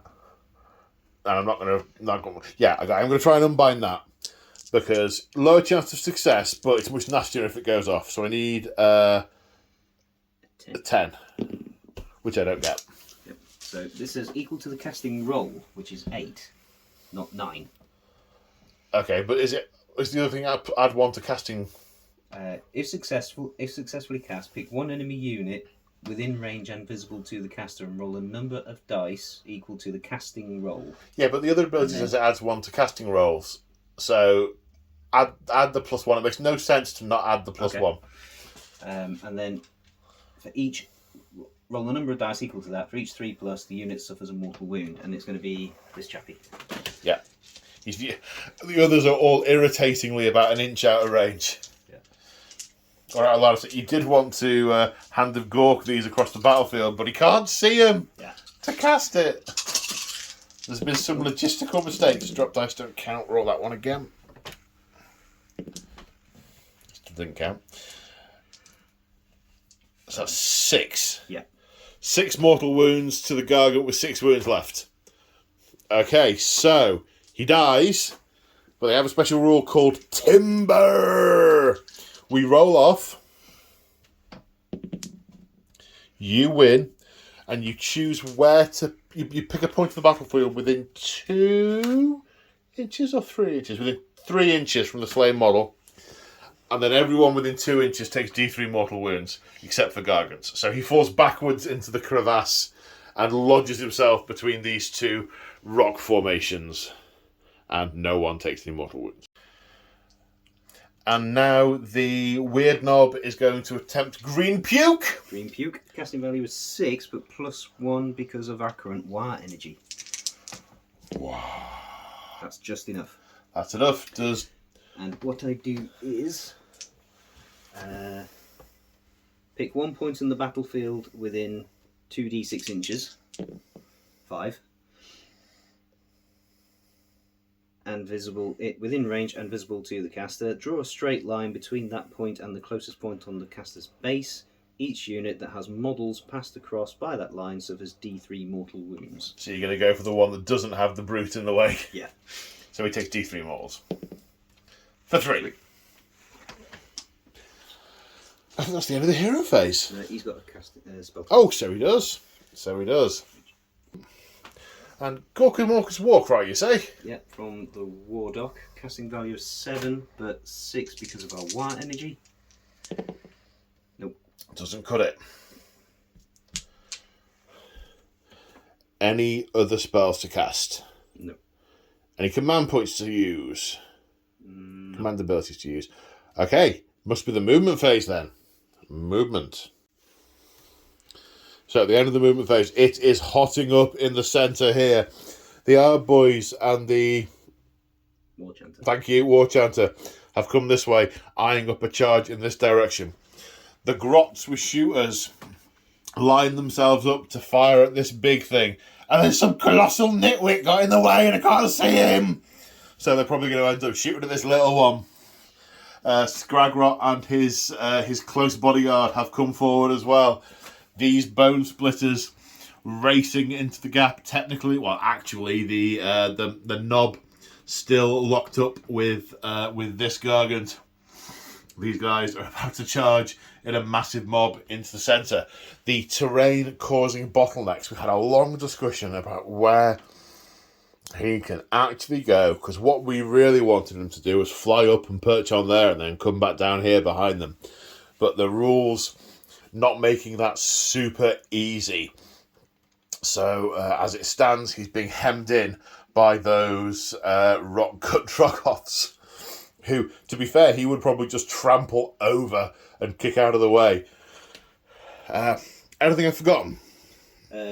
Speaking of the rock gut Troggoths, they regenerated the wounds they'd lost. Yeah, they did. So the 2 damage that your 500 point model did was all for naught. Yeah. I mean, I think technically he's only 450, but yeah. And he is designed to kill things like that.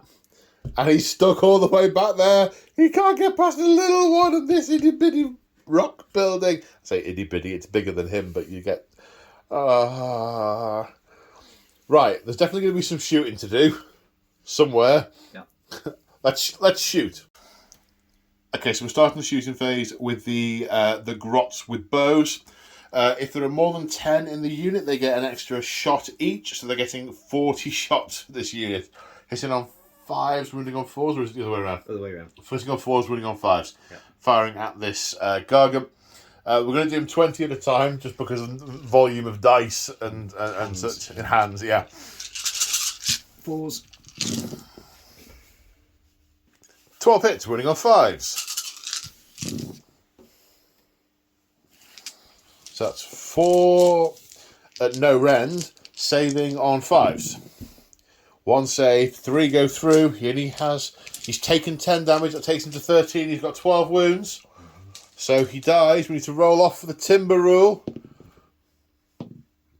Oh, I really wanted to win that one. I think he's going to fall backwards. He's falling backwards. Timber! Crashing in that direction. So next is Gordrak's, or Big Teeth's, Inward Bursting Bellow or Roar? Inward Bursting Roar. 6 attacks, hitting on 2s. Wounding on 3s. This is the Mega Gargant, by the way.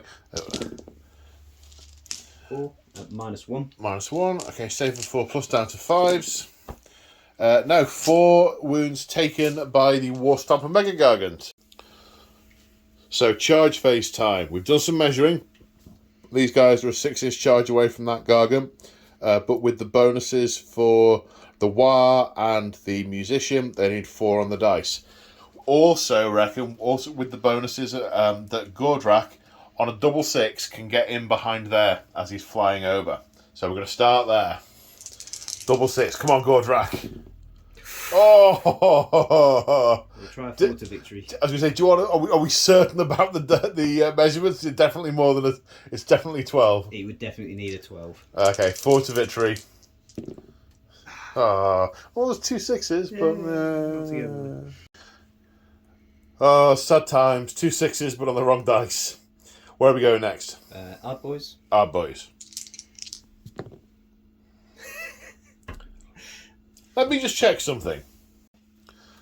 So we've just been and checked some cards, because when he issues a command, he can do it 3 times. Now, technically speaking, the way it's worded is you issue the command after you've rolled a charge roll, but we've just had a conversation about it, and we think it's quite reasonable for him to just yell, "Get in there!" in the charge phase, and we can pick 3 units for it to apply to, even though the timing of it isn't quite right from a rules perspective. It makes narrative common sense to us. So we're going to say it applies to that roll. Because I wouldn't want to be in front of that with him telling me to move it and then go, "No, you're all right, boss. It's fine. Please don't be another 3. Just saunter along." Yeah. Actually, part of me thought it was going to be a 2 then. Yes. So it's not another 3. See, our boys making it in. Right, the big stickers, big stabbers, need 4 or more. No, they make it in. Can the War Chanter physically make it in? He could possibly come over here. He would get +1. He'd need an 11. Because you can get a reroll, of course, because you've issued the Forward to Victory.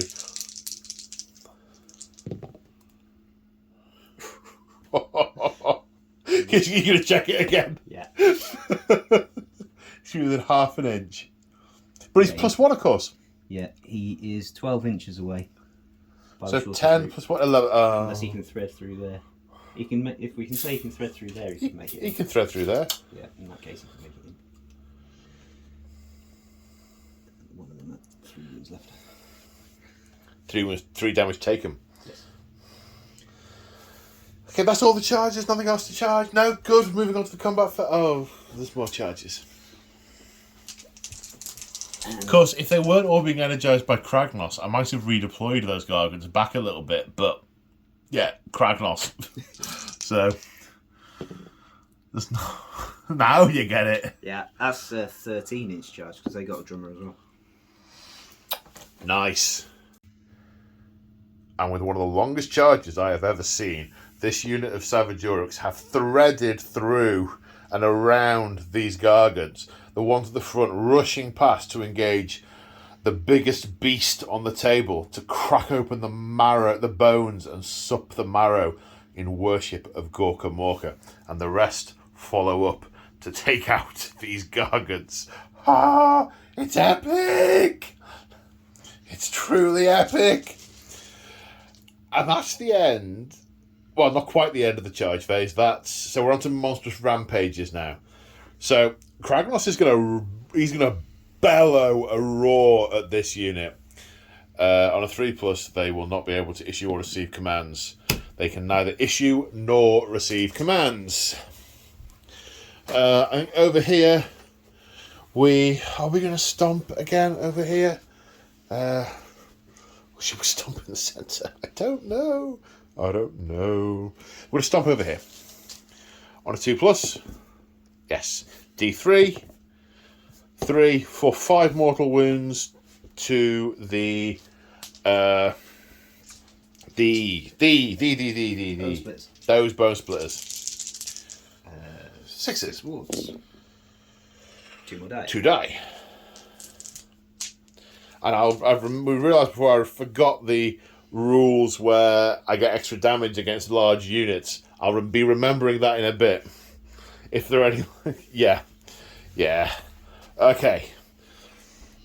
I don't know what I want to do in the middle here. There's no Titanic dueling. There's no... Oh, hang on. And no, we're going to leave it there for monstrous rampages, I think. Because, I mean, we could go stomp. It's a little bit... Because these guys, they've got monstrous rampages, but they're for fighting big monsters or for tiny little things. But these are neither... They're about the only things on the table that don't apply as either.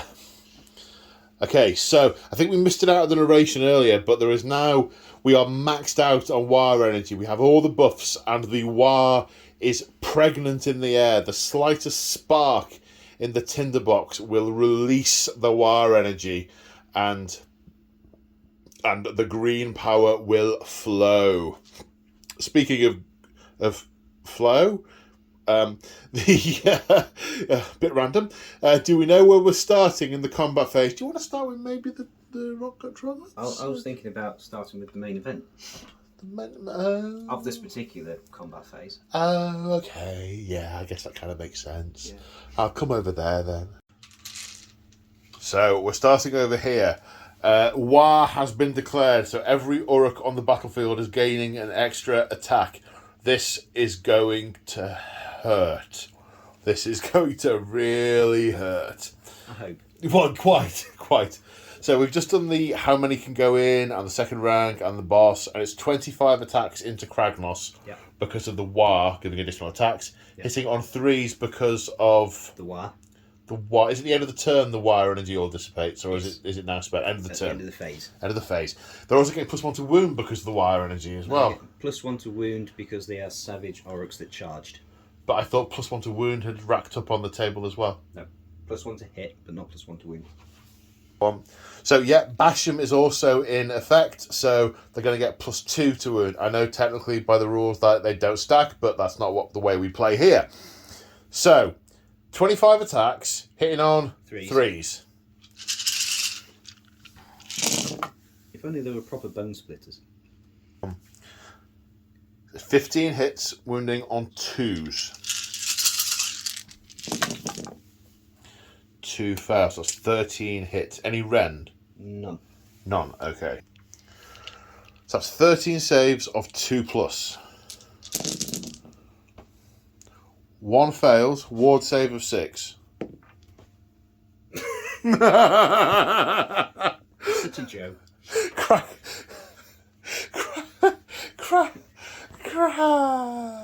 So no damage done to Kragnos. The Gargants.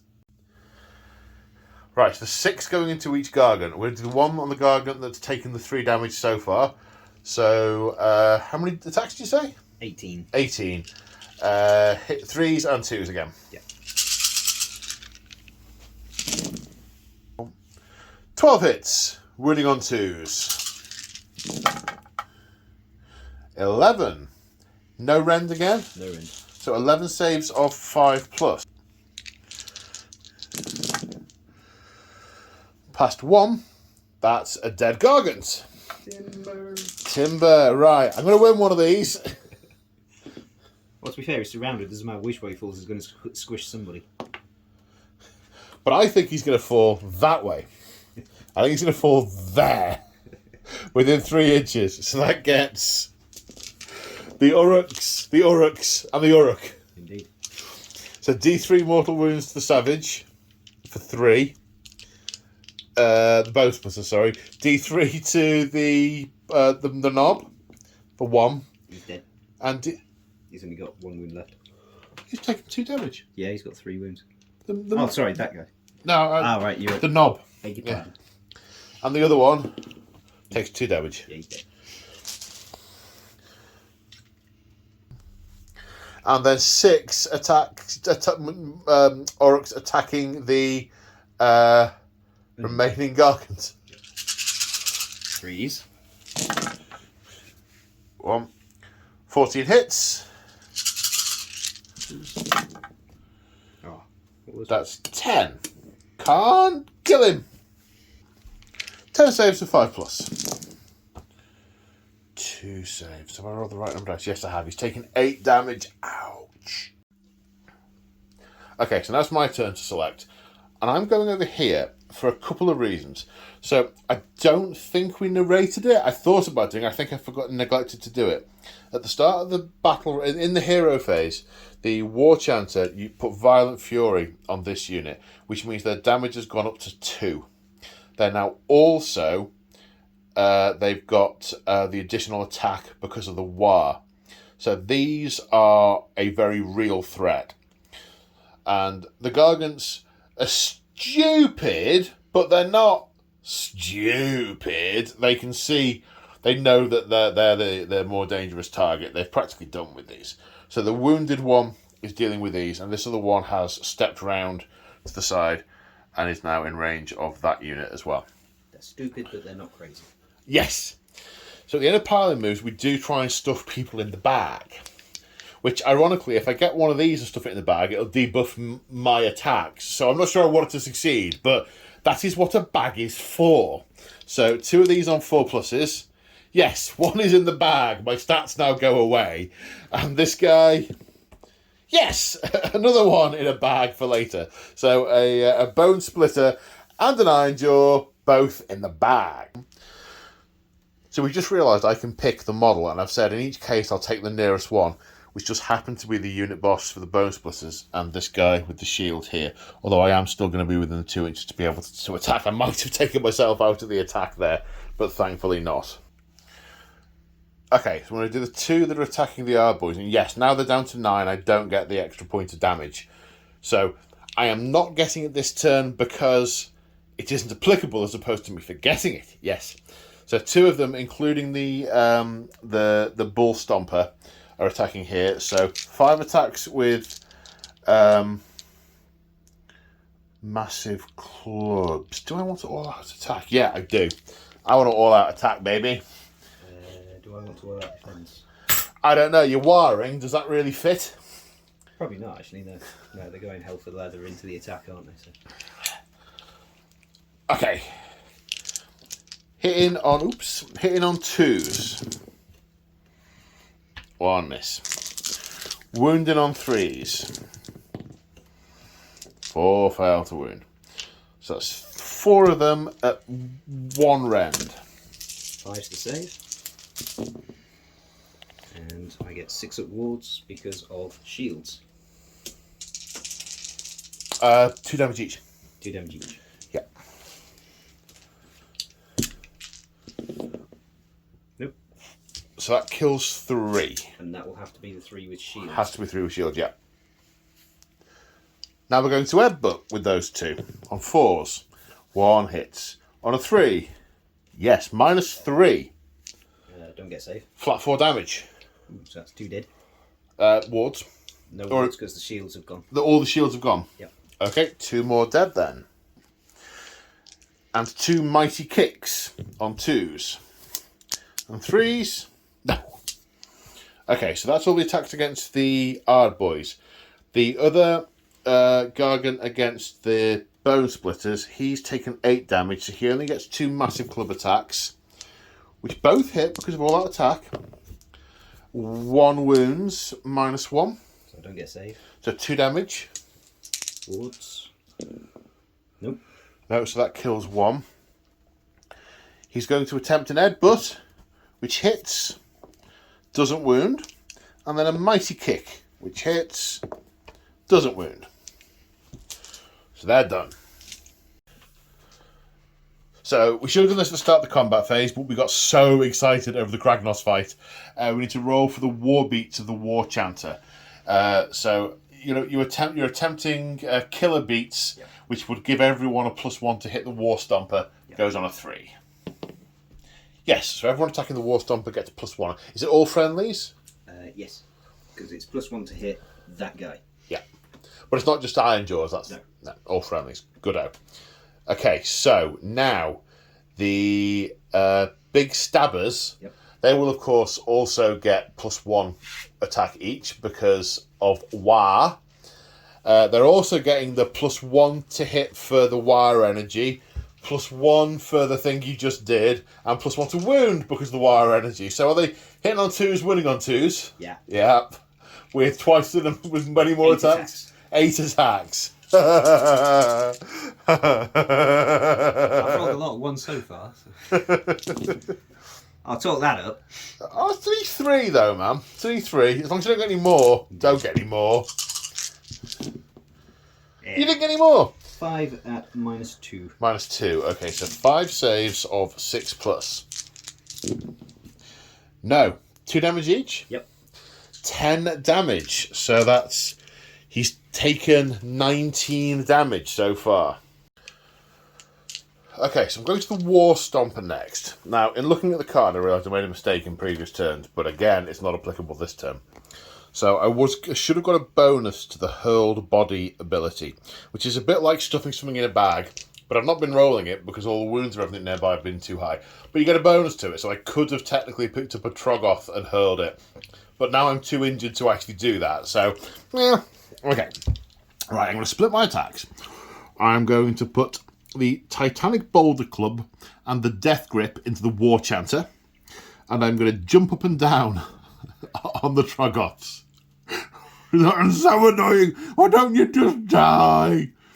And why is my left leg full of holes? Slightly different story. So just checking I haven't got any of these wrong.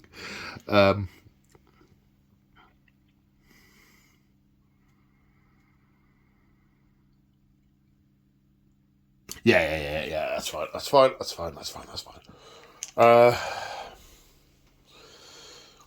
So yes, Death Grip first of all on the War Chanter, hitting on a 3.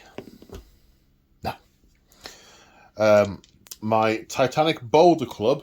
There are 1, 2, 3, 4, 5 models now. I thought there was only going to be 2. Plus 3, so it's 8 attacks.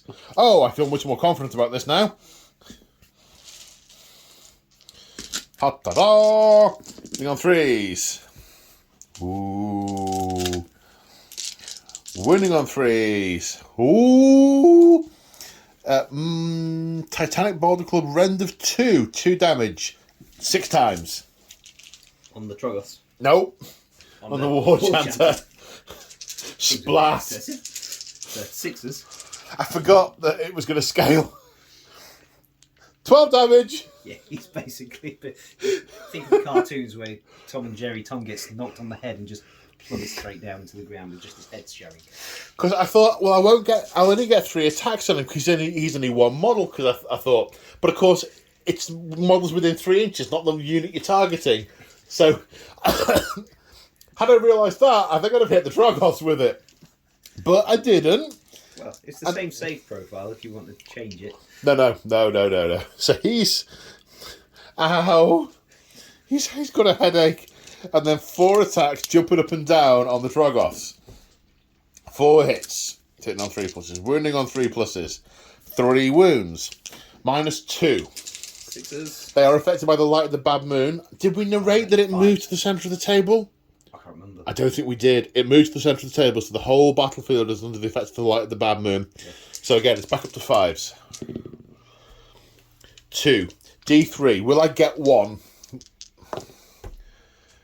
So 3 and 5 wounds, 5 damage, but they have a ward of 5+. Yeah.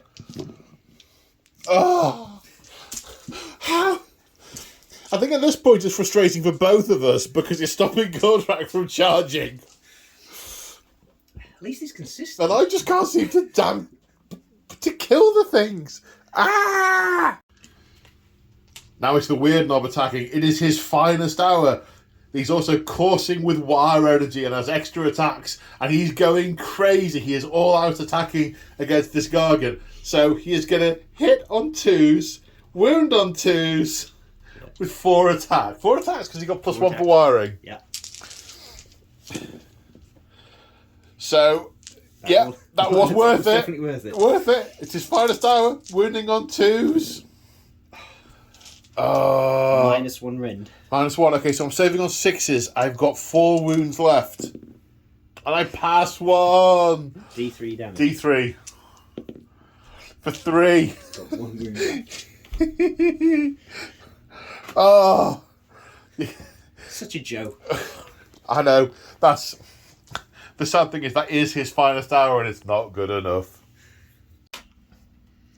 Alright, let's see what a Beast Smasher Gargant can do. 3 attacks with his Menhir Club. 3-inch range, hitting on 3s against the... Big Stabbers? Big Stabbers, thank you. Hitting on 3s. 2 hits. Wounding on 2s. Both wound. His rend depends on his damage, on his profile. Currently -3. So don't get saved. Okay. 5 damage each, so that's 10 damage.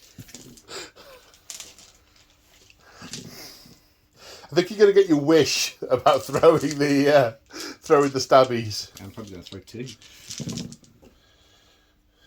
Well, That will kill the first one. Yep. And that will definitely kill the second one. Righto. That will. Final fling. So how does that work? A final fling. So you roll a d6 for each model that has been killed, and on a 4+, but +2 if it's a monster, so a 2+, that model that inflicted the wounds on them takes d3 mortal wounds. Okay, so two pluses. Of course. You only found one of them. D3. That's slightly less good. And you've been scared of them all game. I am. They're vicious, man. Well, you've been scared of killing them all game. Well, yes, this is true. You usually run them in units of like 4, so you wipe them out and then you just explode. Okay, do you know where we're going next for you? Rock guts. So 4 attacks because they are not affected by the wah. Yeah, they're too stupid to really. They know what's going on around them. They're just too stupid to actually understand what it is. Yeah, they can see it. Yeah, they are getting +1 to hit though, courtesy of the War Chanters thing at the start of the combat phase. Yeah. So they Killer beat 2s and wounding on 3s. So 3 at -2. Saves for 6. No. Flat 3 damage each. 9 damage. Ooh, he's taken. Hang on. Taking 19. 19 plus 9 is 28. Yeah. Oh, it's getting close. Is it my turn now? Kragnos is activating, and his blood is up. He is furious, and he is all out attacking. So first off, the Dread Mace. 6 attacks, hitting on 2s. 6 hits. Wounding on 2s. 6 wounds. Render 3. No save. 4 damage each. 4 damage each. So that's 24 ward saves of 6+. 24 ward saves of 6+.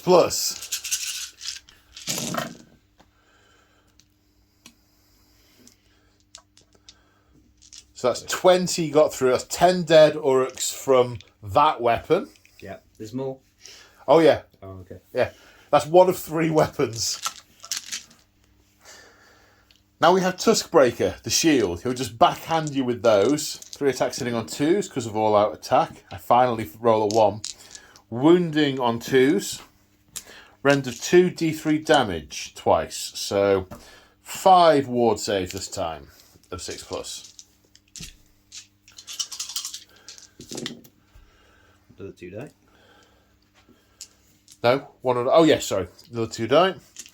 And then we have 6 attacks with the Hooves of Rack and Ruin.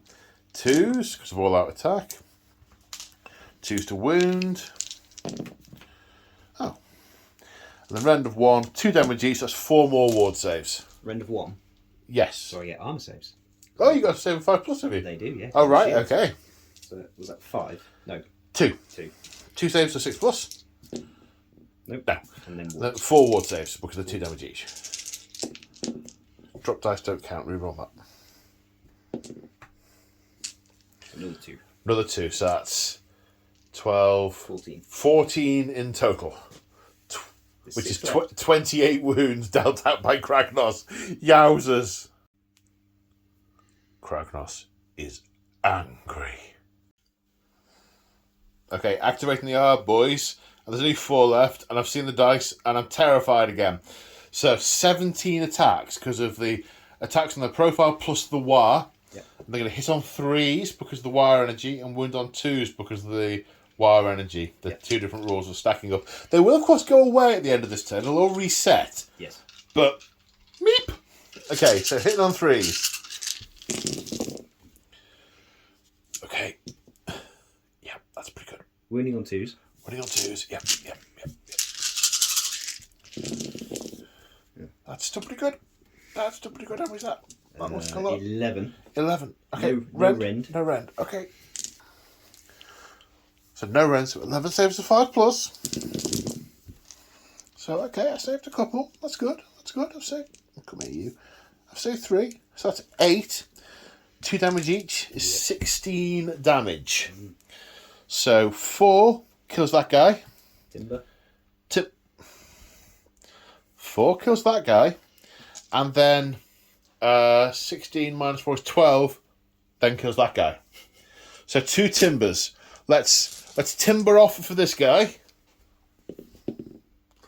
Owen is timbering that way and getting them. Yep. Then that one. Owen again. And he's timbering that way and get. I realistically don't think he can land on those, if I'm brutally honest. So I think he should only get the R boys. I mean, there's no way he can not fall through his mate to do that. Yeah. So, okay, so it's 2d3 on the bone splitters. For 5. Wall saves. Nope. So 1's left on 1 wound. Yeah. And 1 d3 on those. So 1 dies and another takes a wound. Yep. And and that was just 4 of them. Yeah. Ouch. Right, now we come to this very, very badly wounded Gargan, who is really hungry and going to attempt to put a bone splitter in a bag and fails. He's going to put everything into the weird knob because it's just unpleasant, that vomit. I saw it. Oh, it was horrible. Right, mighty kick. Misses. Headbutt. Misses.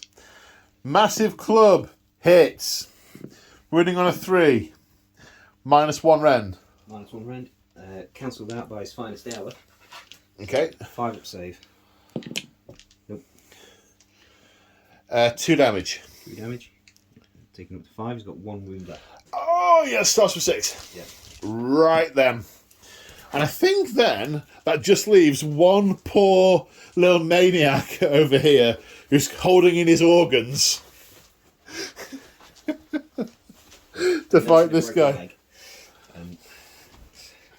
So he's the banner bearer. So he gets 4 attacks, courtesy of the War. He'll be hitting on 3s, courtesy of the War. Winning on 2s, courtesy of the War. Yep. No rend. 5 pluses. 2 damage taken. Yep.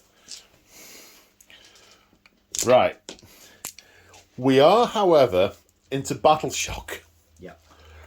I'm going to spend a command point on Inspiring Presence so he can't run off. I think I will as well. Did you not use that on all-out attack earlier? Or did you put it in when you did? Or did you not? Or did I make it up? I did not. So I've still got a command point left, so 4 Inspiring Presence. Okay. And I can issue that from Gordrak. From Gordrak. Okay, yes, you can indeed. So both of those will pass. And I don't know if these chaps are in range to pass as well. Got to be wholly within, I think. It's 18. Yeah. They are not wholly within. Let's check that. It might not be wholly within.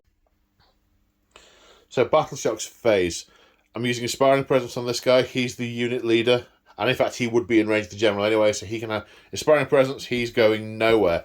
Gordrak also using Inspiring Presence. Of course, he gets to do it 3 times, which is a really nice ability. I love that. And using that on the Arb Boys and on the Maniacs. Unfortunately, however, the Bone Splitters are not wholly within 18 inches of the general to receive that command. So they're going to have to take a test. Mm-hmm. So D6 plus how many they lost. So D6, 3 plus how many did they lose? 14. So 17. Yeah. Bravery of? Technically 6. Technically 6. So it's 5 plus 1 for the... Okay, so 11 run. Yeah. Okay, so they're gone. And of course, at the end of the combat phase, the War energy is spent. It built up and up and up and surged through the Orruks as they smashed forward. And they did some serious work over here. And then they tried to kill a god, which went badly for them. And the War energy has all dissipated and will begin to build up again from next turn. Speaking of next turn, There's finally some dead Gargants. There's a pile of dead Gargants. Good luck, sir. 3. Do you want to have turn 1 or turn 2 in battle round 3? I think I want turn 1 in battle round 3. Turn 1 in battle round 3. Okie dokie. So, hero phase, greenskins, turn 3. Heroic actions. Kragnos is using heroic willpower. He can feel the build-up of wire energy over here, and he's not keen on magic. He doesn't like magic at all. In fact, when people use it on him, his shield eats it. So maybe the shield is drawing some of the magic away. Maybe, possibly. Gordrak is... but here we go. Again, hasn't realised that most of his Orruks are dead. Although there are another 9,000 and 90-odd thousand behind him. So... But yeah, short version, we're back up to 7 war points. Yeah, okay. I was getting there. Oh, were you? Sorry. Yeah, I was going to get there. But like you said, short version, it is going dark. The clock's changed tonight. We lose time and we lose out an hour. Oh. Right, so back in the room. I'm back in the room. Spell casting. Spells. The weird knob shaman, who is feeling rather poorly, so he's going to try and vomit all over this guy with his green puke.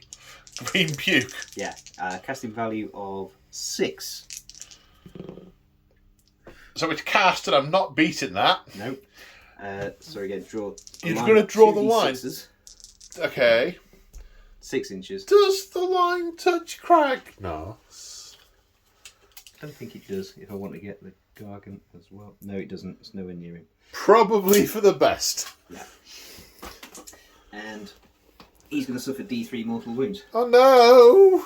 So it doesn't matter what I roll because he's currently on 11. But roll it. 2. Ow! Okay, timber. Oh dear. And he falls straight forward, doing D3, 1 wound. Mutually assured destruction. Vomit, splat. And then the word knob? Wardock is going to attempt to cast Wild Form onto... you don't have to say who it's being cast onto, but potentially Gordrak. Yeah, on a 5. Yep. Well, I'm not going to be in range to unbind anything else, so I may as well try and eat that with my shield. No.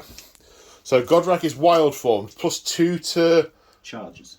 +2 to move and charge, I think. Run and charge. +2 to run and charge. And what is the Loon King going to do? The Loon King is gonna... Isn't there already a Loon King?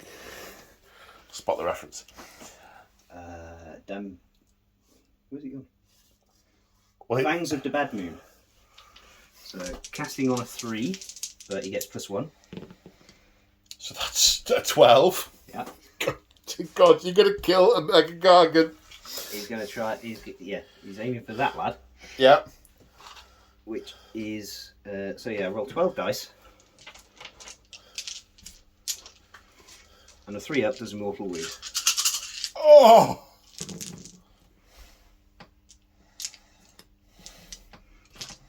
Seven mortal wounds. Right. He's taken 28 damage. 7 is 35, which is the exact number he has. Now, hang on, in the hero phase, they should have regenerated D3 wounds. We're still in the hero phase. It hasn't been done yet. The sequence is important. Yep. It hasn't been, unless it says at the start of the hero phase. Let's just check that whilst I read how a timber works for a Mega Gargant. These Troggoths just won't die. Start the hero phase. Go on. How many? Of course you do. They're entirely fine yet again. Right, we roll off for the timber. Oh, pick a point within 5 inches. Anything that isn't a Mega Gargant will take damage. So he falls backwards as he dies. That Mega Gargant charged about 100 odd points of Troggoths in turn 1. They've just been killed in turn 3, having killed a single Troggoth. 1 Troggoth! I'm calm now. He also planted a War Chancer into the ground. Oh, okay, that makes up for it entirely. So, Scragrot's second spell, Hand of Gork, casts on... A 7, but in his case a 6. A 6? Yeah. Can't deny. I can't unbind. And the Hand of Gork comes down from the sky, picks up the the shooter boys, they're like, no, we don't want to, get off. And it puts them down here, more than 9 inches away from enemy units. And their position, which they had thought was nice and cosy near the Loon King, behind that big thing, is now a lot more precarious as we go into the movement phase. And at the end of the movement phase, the Warlock, who was stood there, is crazy, but not stupid, and has backed up a bit, seeing, well, basically what just happened over here.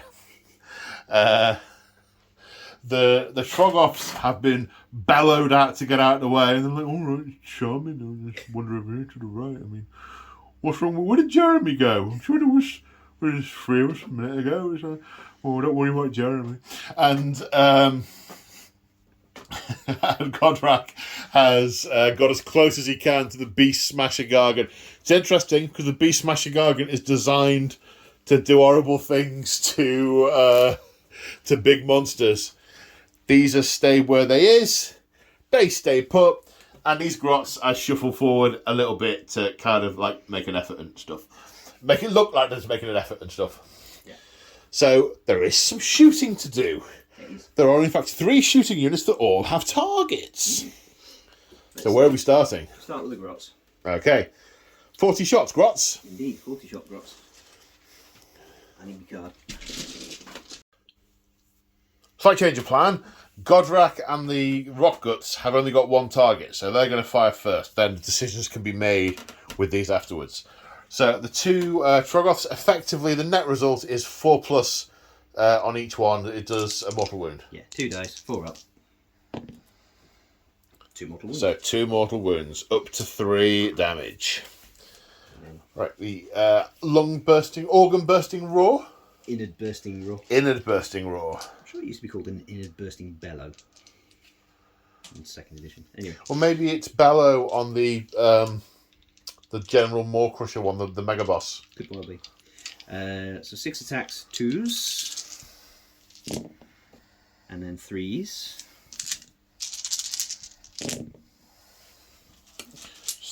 Rend? -1. -1, so saves of 5+, 4 being the base. 1, 3 more go through. 6 damage taken so far. Has that helped your decision-making process? Talk us through why you're trying to decide between the 2, because I know what I would do. Okay, I mean these guys are now very much debuffed now that the War energy is dissipated, so I'm not overly confident that between them they can take down the last 10 wounds on that. I agree, I don't think they can. So I think we'll put the grots into him to give him a hand. Okay, right. My opinion for prosperity, Yep. kill that. Because he's not a threat. He's going to walk up to Gordrak in a minute, potentially, and then get his face caved in. Okay, yeah. So that's what I would do. So yeah, I think, actually, again, role-playing it, the grots have been magically dumped down here. They see 2 monstrosities. I think the more scared of the big one, they're going to shoot at the big one. But are they going to want to get its attention? Stop overcomplicating. Right, decision has finally been made. We're shooting that in the back. In the back. In the back. 40 shots in 2 batches because of dice reasons. Indeed. 4s? That's not a lot. It's statistically not insignificant. It's not more than 2 standard deviations from the mean. How many is that? 9. 9, right. Roll another 20 to hit then. That one out. What? I know that's 10. Come back.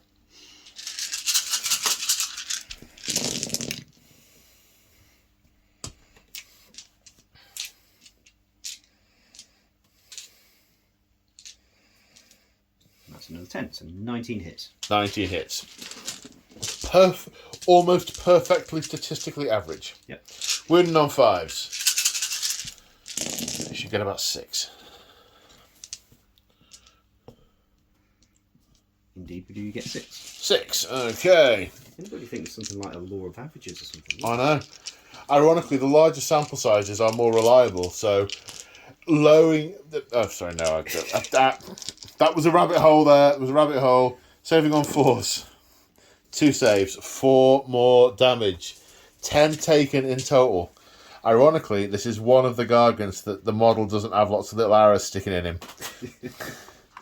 Oh, the irony. And neither does this guy either. Maybe that could have been a deciding factor whether the model had already been shot. Anyway, so charge phase? Charge phase. Okay. What we got? Obviously we've got Gordrak. We've got Gordrak, who has currently got +2 courtesy of the spell, the wild something. Wild form. Wild form. I'm glad you're here. Forward to victory! Oh no, it's 4. It is in. Oh yeah, technically. It's 4. Yeah. Don't spend your command point. No. It's in. And the Rockguts are going to charge in as well. They'll be in as well. Okay. Okay, so it's monstrous rampages. You get to pick first, and Gordrak is going to Titanic Duel the Beast Smasher in front of him. Yeah. Okay, so he's Titanic Dueling. I am going to stomp over here on the one remaining Maniac on a 2+. And it is dead. Dead. Oh no, 2 damage. 2 damage, it might not die. Hey. But it does. Now, Beast Smasher Gargants, if they are within 3 inches of a monster, get to do 2 monstrous rampages, as long as they both target monsters. So I also am going to Titanic Duel. However, I am also going to do Colossal Slam. I pick a monster within half an inch on a 3+. Please, I really want this to work. On a 3+, you remove it from the battlefield. Then you set it up again anywhere within half an inch of you. One moment. Boom! Wrestling moves. Slammed on the battlefield. Takes D3 mortal wounds for 2. And is at -1 to hit. Oh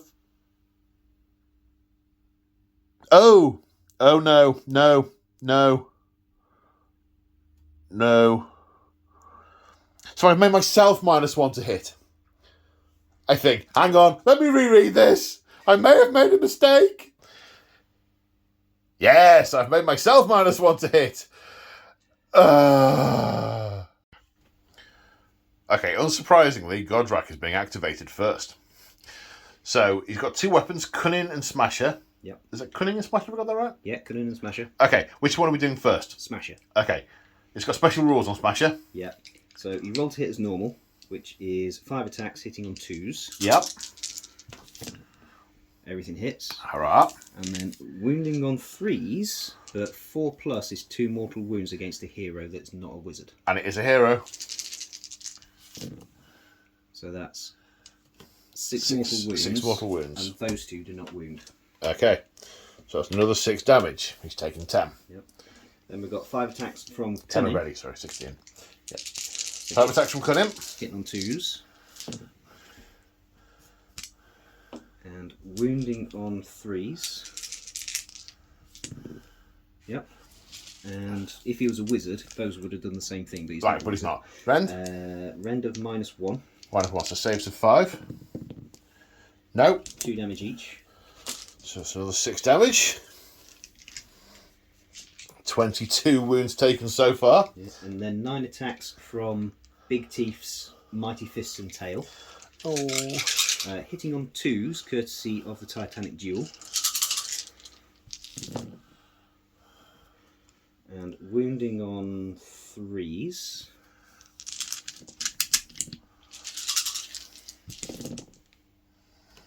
Rend? -2. 6 at -2. 6 at -2. Saves of 6. Made 2 of them. Flat 3 damage each. So that's another 12 damage. I need to add up now. 24 and 10. 34. He's got 1 wound left. 1 wound left. This is the part where you scour the card looking for extra damage. Oh! Right, now I'm going to activate the Beast Smasher. Now, I would dearly love to kill those Troggoths. I've been trying to find a narrative reason why the Beast Smasher that lives to kill giant monsters would decide to try and hit the Troggoths instead. And it doesn't matter how much I rack my brain, I cannot find one. So, it's all going into Gordrak, and then I'm going to get killed by Troggoths. Right, all out attack. First off then, 3 attacks with the Menhir Club. You were declaring all out defend as well, weren't you? Yeah. And because you can put it on 3 units, it's also going on the Troggoths and the Ardboys, all being within 18 inches of the General. Right, 3 attacks with the Menhir Club, hitting on 2s. 3 hits. Wounding on 2s. 3 wounds. My rend is 1, and your all out defense, so no net change, which means your save is 4+. 4+, okay.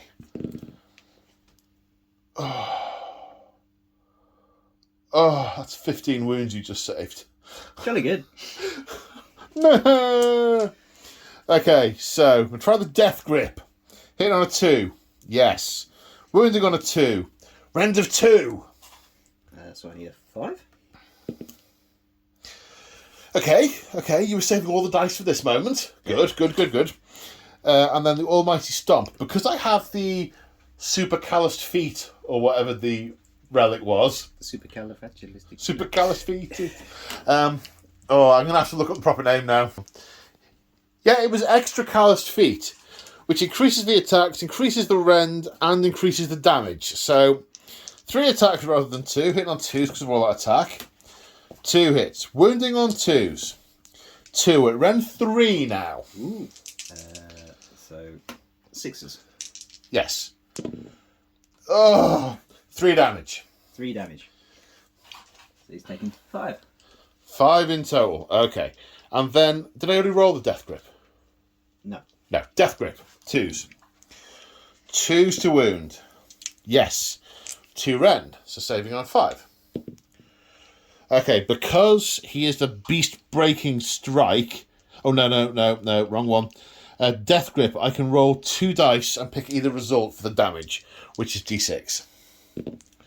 So I'll pick the 4. So 4 damage for the Death Grip. So he's to 9 wounds taken now. 9 wounds taken.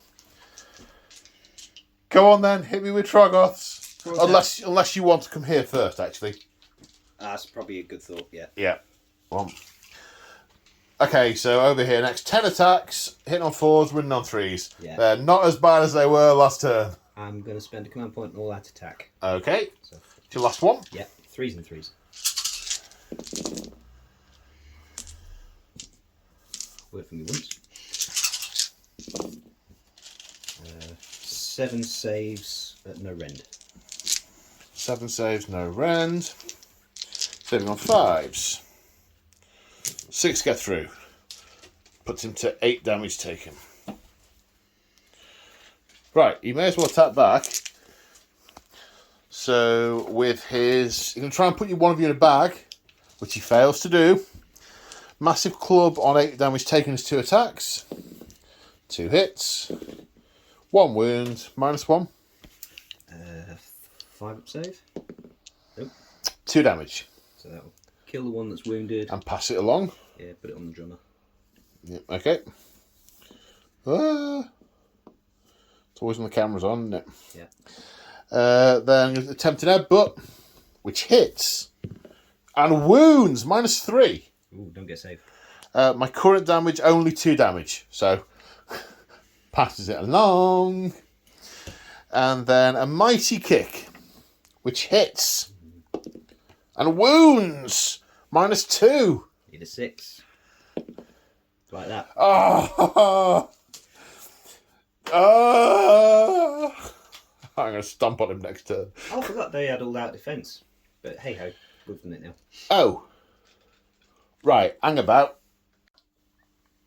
Yeah, just remember they had all out defence. And we bypassed the save for the headbutt. We've just been back and checked. So the headbutt will be saved on a 6.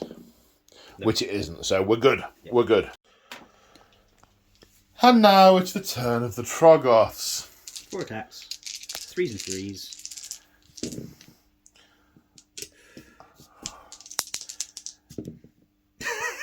You feel Sorry. vindicated. I feel so happy. Okay, so I think that's the end of the fighting. You fought, I fought, you fought, you fought, you fought. I think there's just battle shock on him.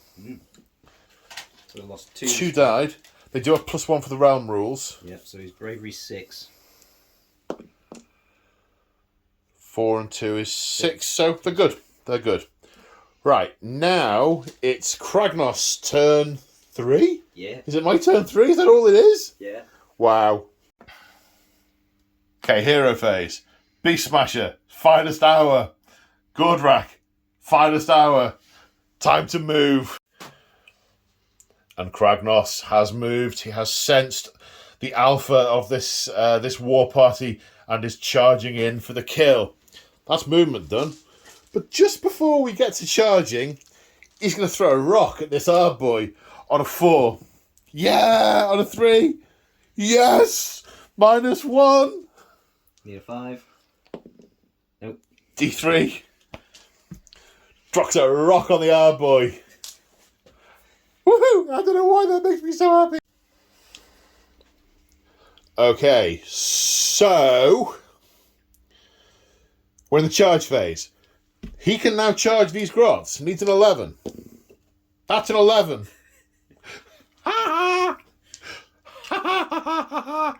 And sorry, awfully childish of me. And does D3 impact hits. Kills one. Steps on a grot. I didn't want to be here. And Kragnos charges in the back of Gordrak. Makes the charge. Does some impact hits. Need to check the card. So when Kragnos completes a charge, you can either roll the dice for each enemy unit within 1 inch. Holy moly. Or pick one enemy monster with 1 inch within 1 inch and roll 2d6. So I'm going to pick a monster. If you pick an enemy monster within 1 inch, roll 2d6. On a total of 7, nothing happened. On any other roll, the enemy monster suffers a number of mortal wounds equal to the score of the dice you just rolled. Ooh, okay. He is like 800 points. Yeah, 11 will kill him. Interesting. It got tense in here all of a sudden. Yeah. 5. So not a 7, so he takes 5 mortal wounds from the impact. Okay, so it's monstrous rampage time. Kragnos is going to roar. He's going to bellow at Gordrak. On a 3+, Gordrak, hearing the sound of a god beast echo through his being. He is not shaken up. He just takes a moment, stops in his step, and cannot issue or receive orders during the combat phase. But you can do a monstrous rampage. He's going to do a titanic duel against Kragnos. I mean, What we're all here for. Really. it's what we're all here for. It is totally what we're all here for. The does he get anything special? One man. The Beast Smasher is going to stomp on the Trogoths. No, he's not. Roll the 1. And this guy here will stomp on the grots. And kill one more of them.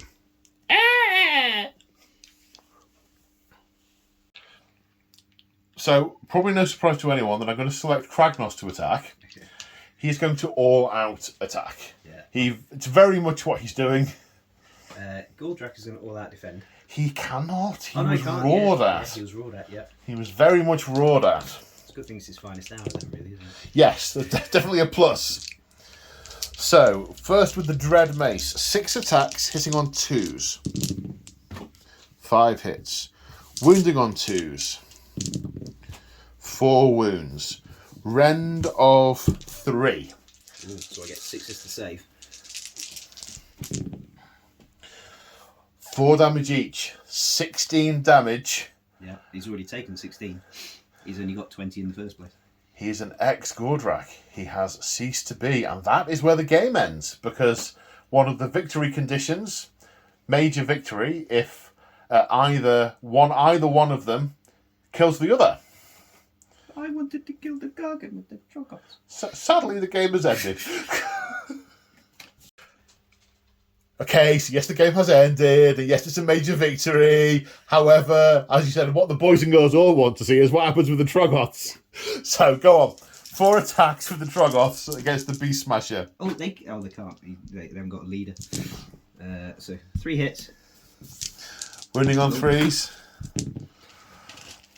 2 wounds. 2 rend. -2. 2 saves of a 6. I need to make both of them. Come on, Gorka Morka. No. 3 damage. 3 damage each. Yeah. 6 wounds. He has been taken out. Who wins the roll-off? Oh, he even falls the wrong way. And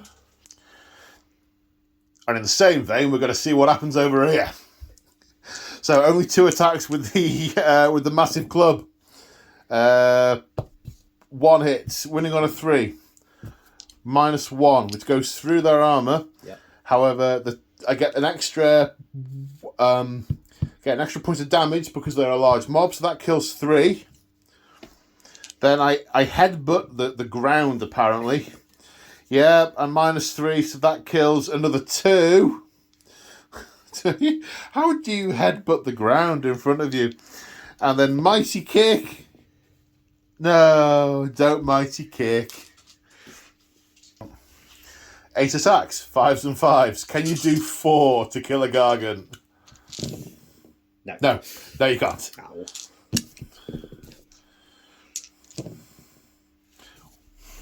No rend. Hey, he's fine. So, that's where the game ends.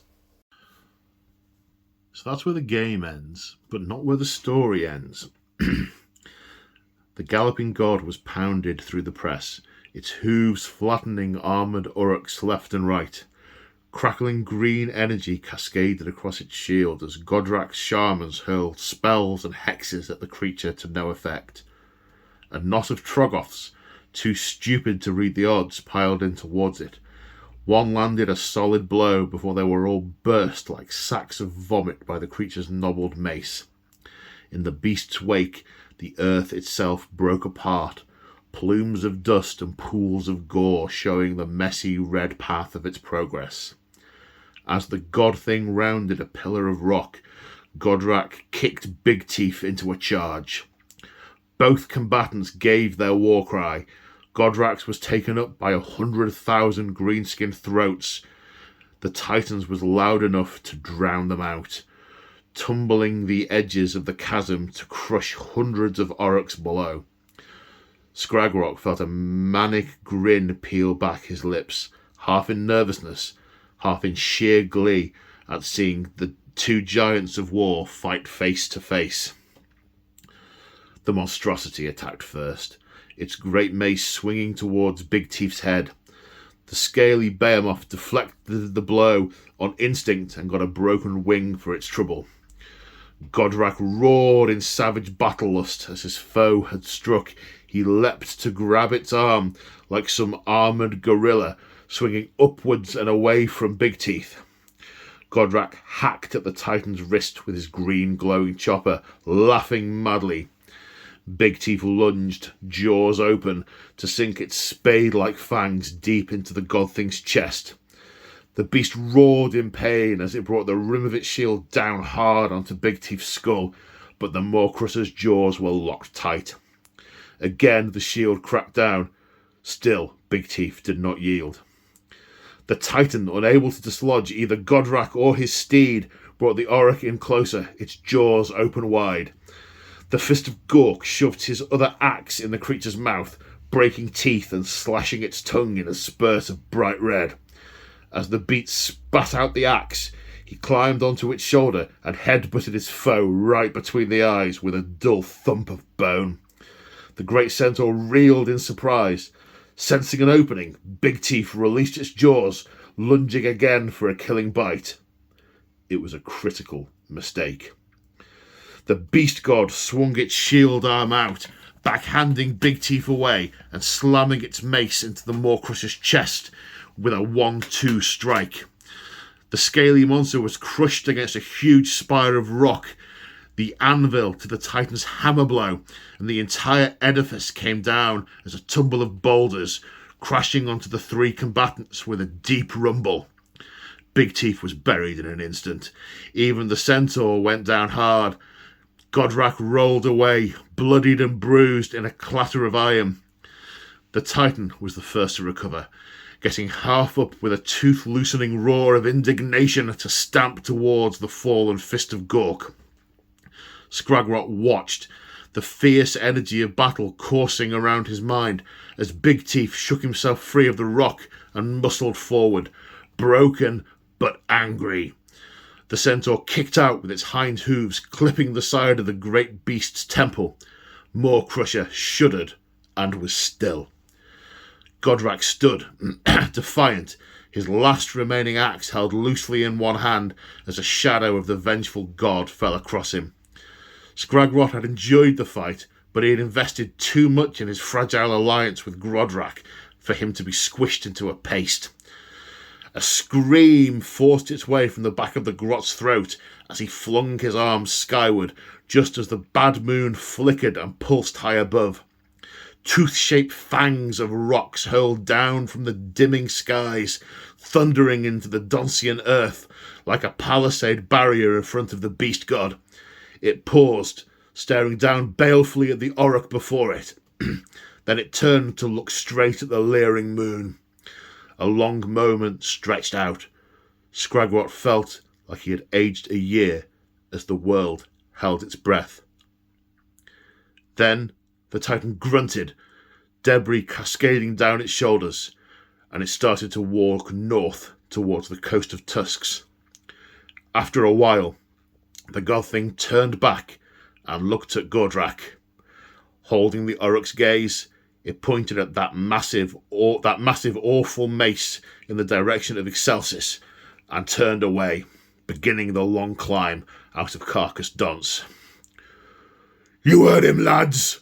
roared Gordrak, a killing light still blazing in his eyes. "We got a city to smash!" So there we go. That, of course, was an excerpt directly read from the Kragnos book, not my own imagination. So, Mr. James, sir, what did you think? What did you make of that? There's just not a lot left. I think it's nice that the Troglos survived, so that in the narrative they could get squished by Kragnos. Yes, turned into one blow, splat. Yeah. See, those Gargants, forget it. But I think it was really interesting the way it played out. I mean, essentially, he didn't do that much. When he did get in... We are only on the third turn. Yeah. He attacked once over here, took out an entire unit. He came around here and finished off Gordrak. But he basically did two things. Everything else was the rest of the armies. And when you consider that, I think it was relatively balanced. I mean, he's what, 800 points? 760 something, so I round up, yeah. Yeah.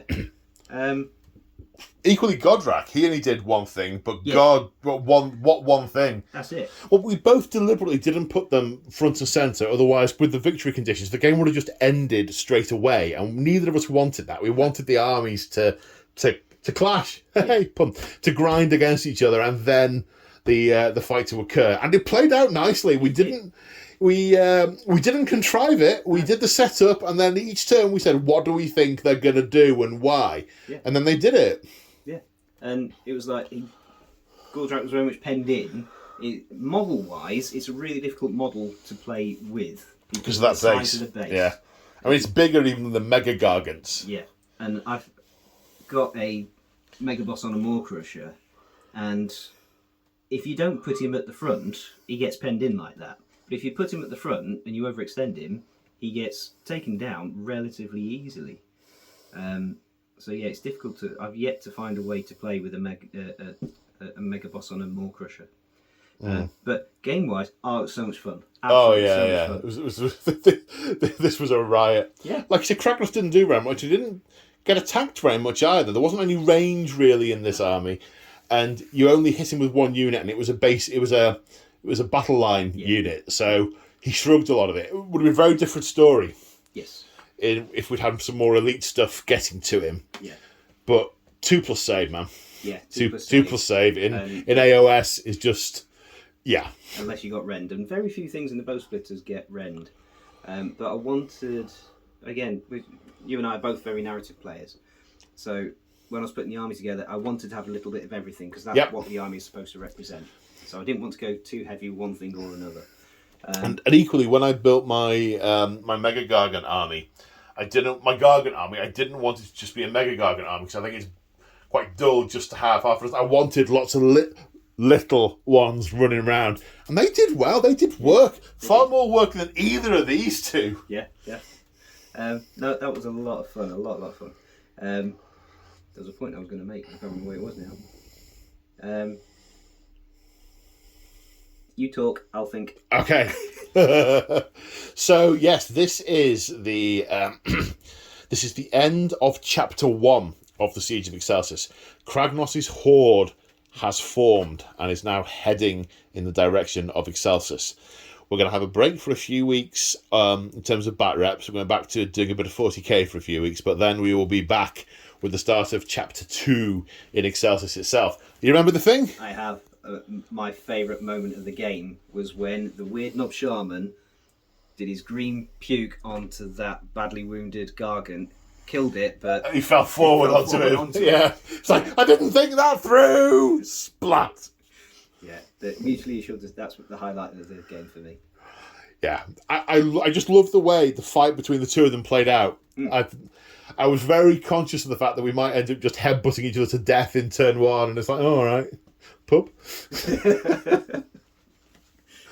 So no, that was really good. Thank you very much for coming down and playing that game with me today, sir. I know we will see you again for some of the other games. We already have dates booked in for them. Yeah. Ready? Oh, yes. Kragnos' horde coming up to the city. What we start to see next are some of the internal things in the city happening whilst the horde marches forward. Super looking forward to that. Got lots of painting to do, though. Oh, yes, lots of building, lots of painting. And on that happy note, don't forget to go and check out Clash of the Dice and Sad and Lonely Gamer. Every time I say it, I think I'm actually coming up with an insult that's not actually what it's called. Go check out James's channels and take care, everybody. We'll see you in the next one. Say bye, James. Bye, James. Bye.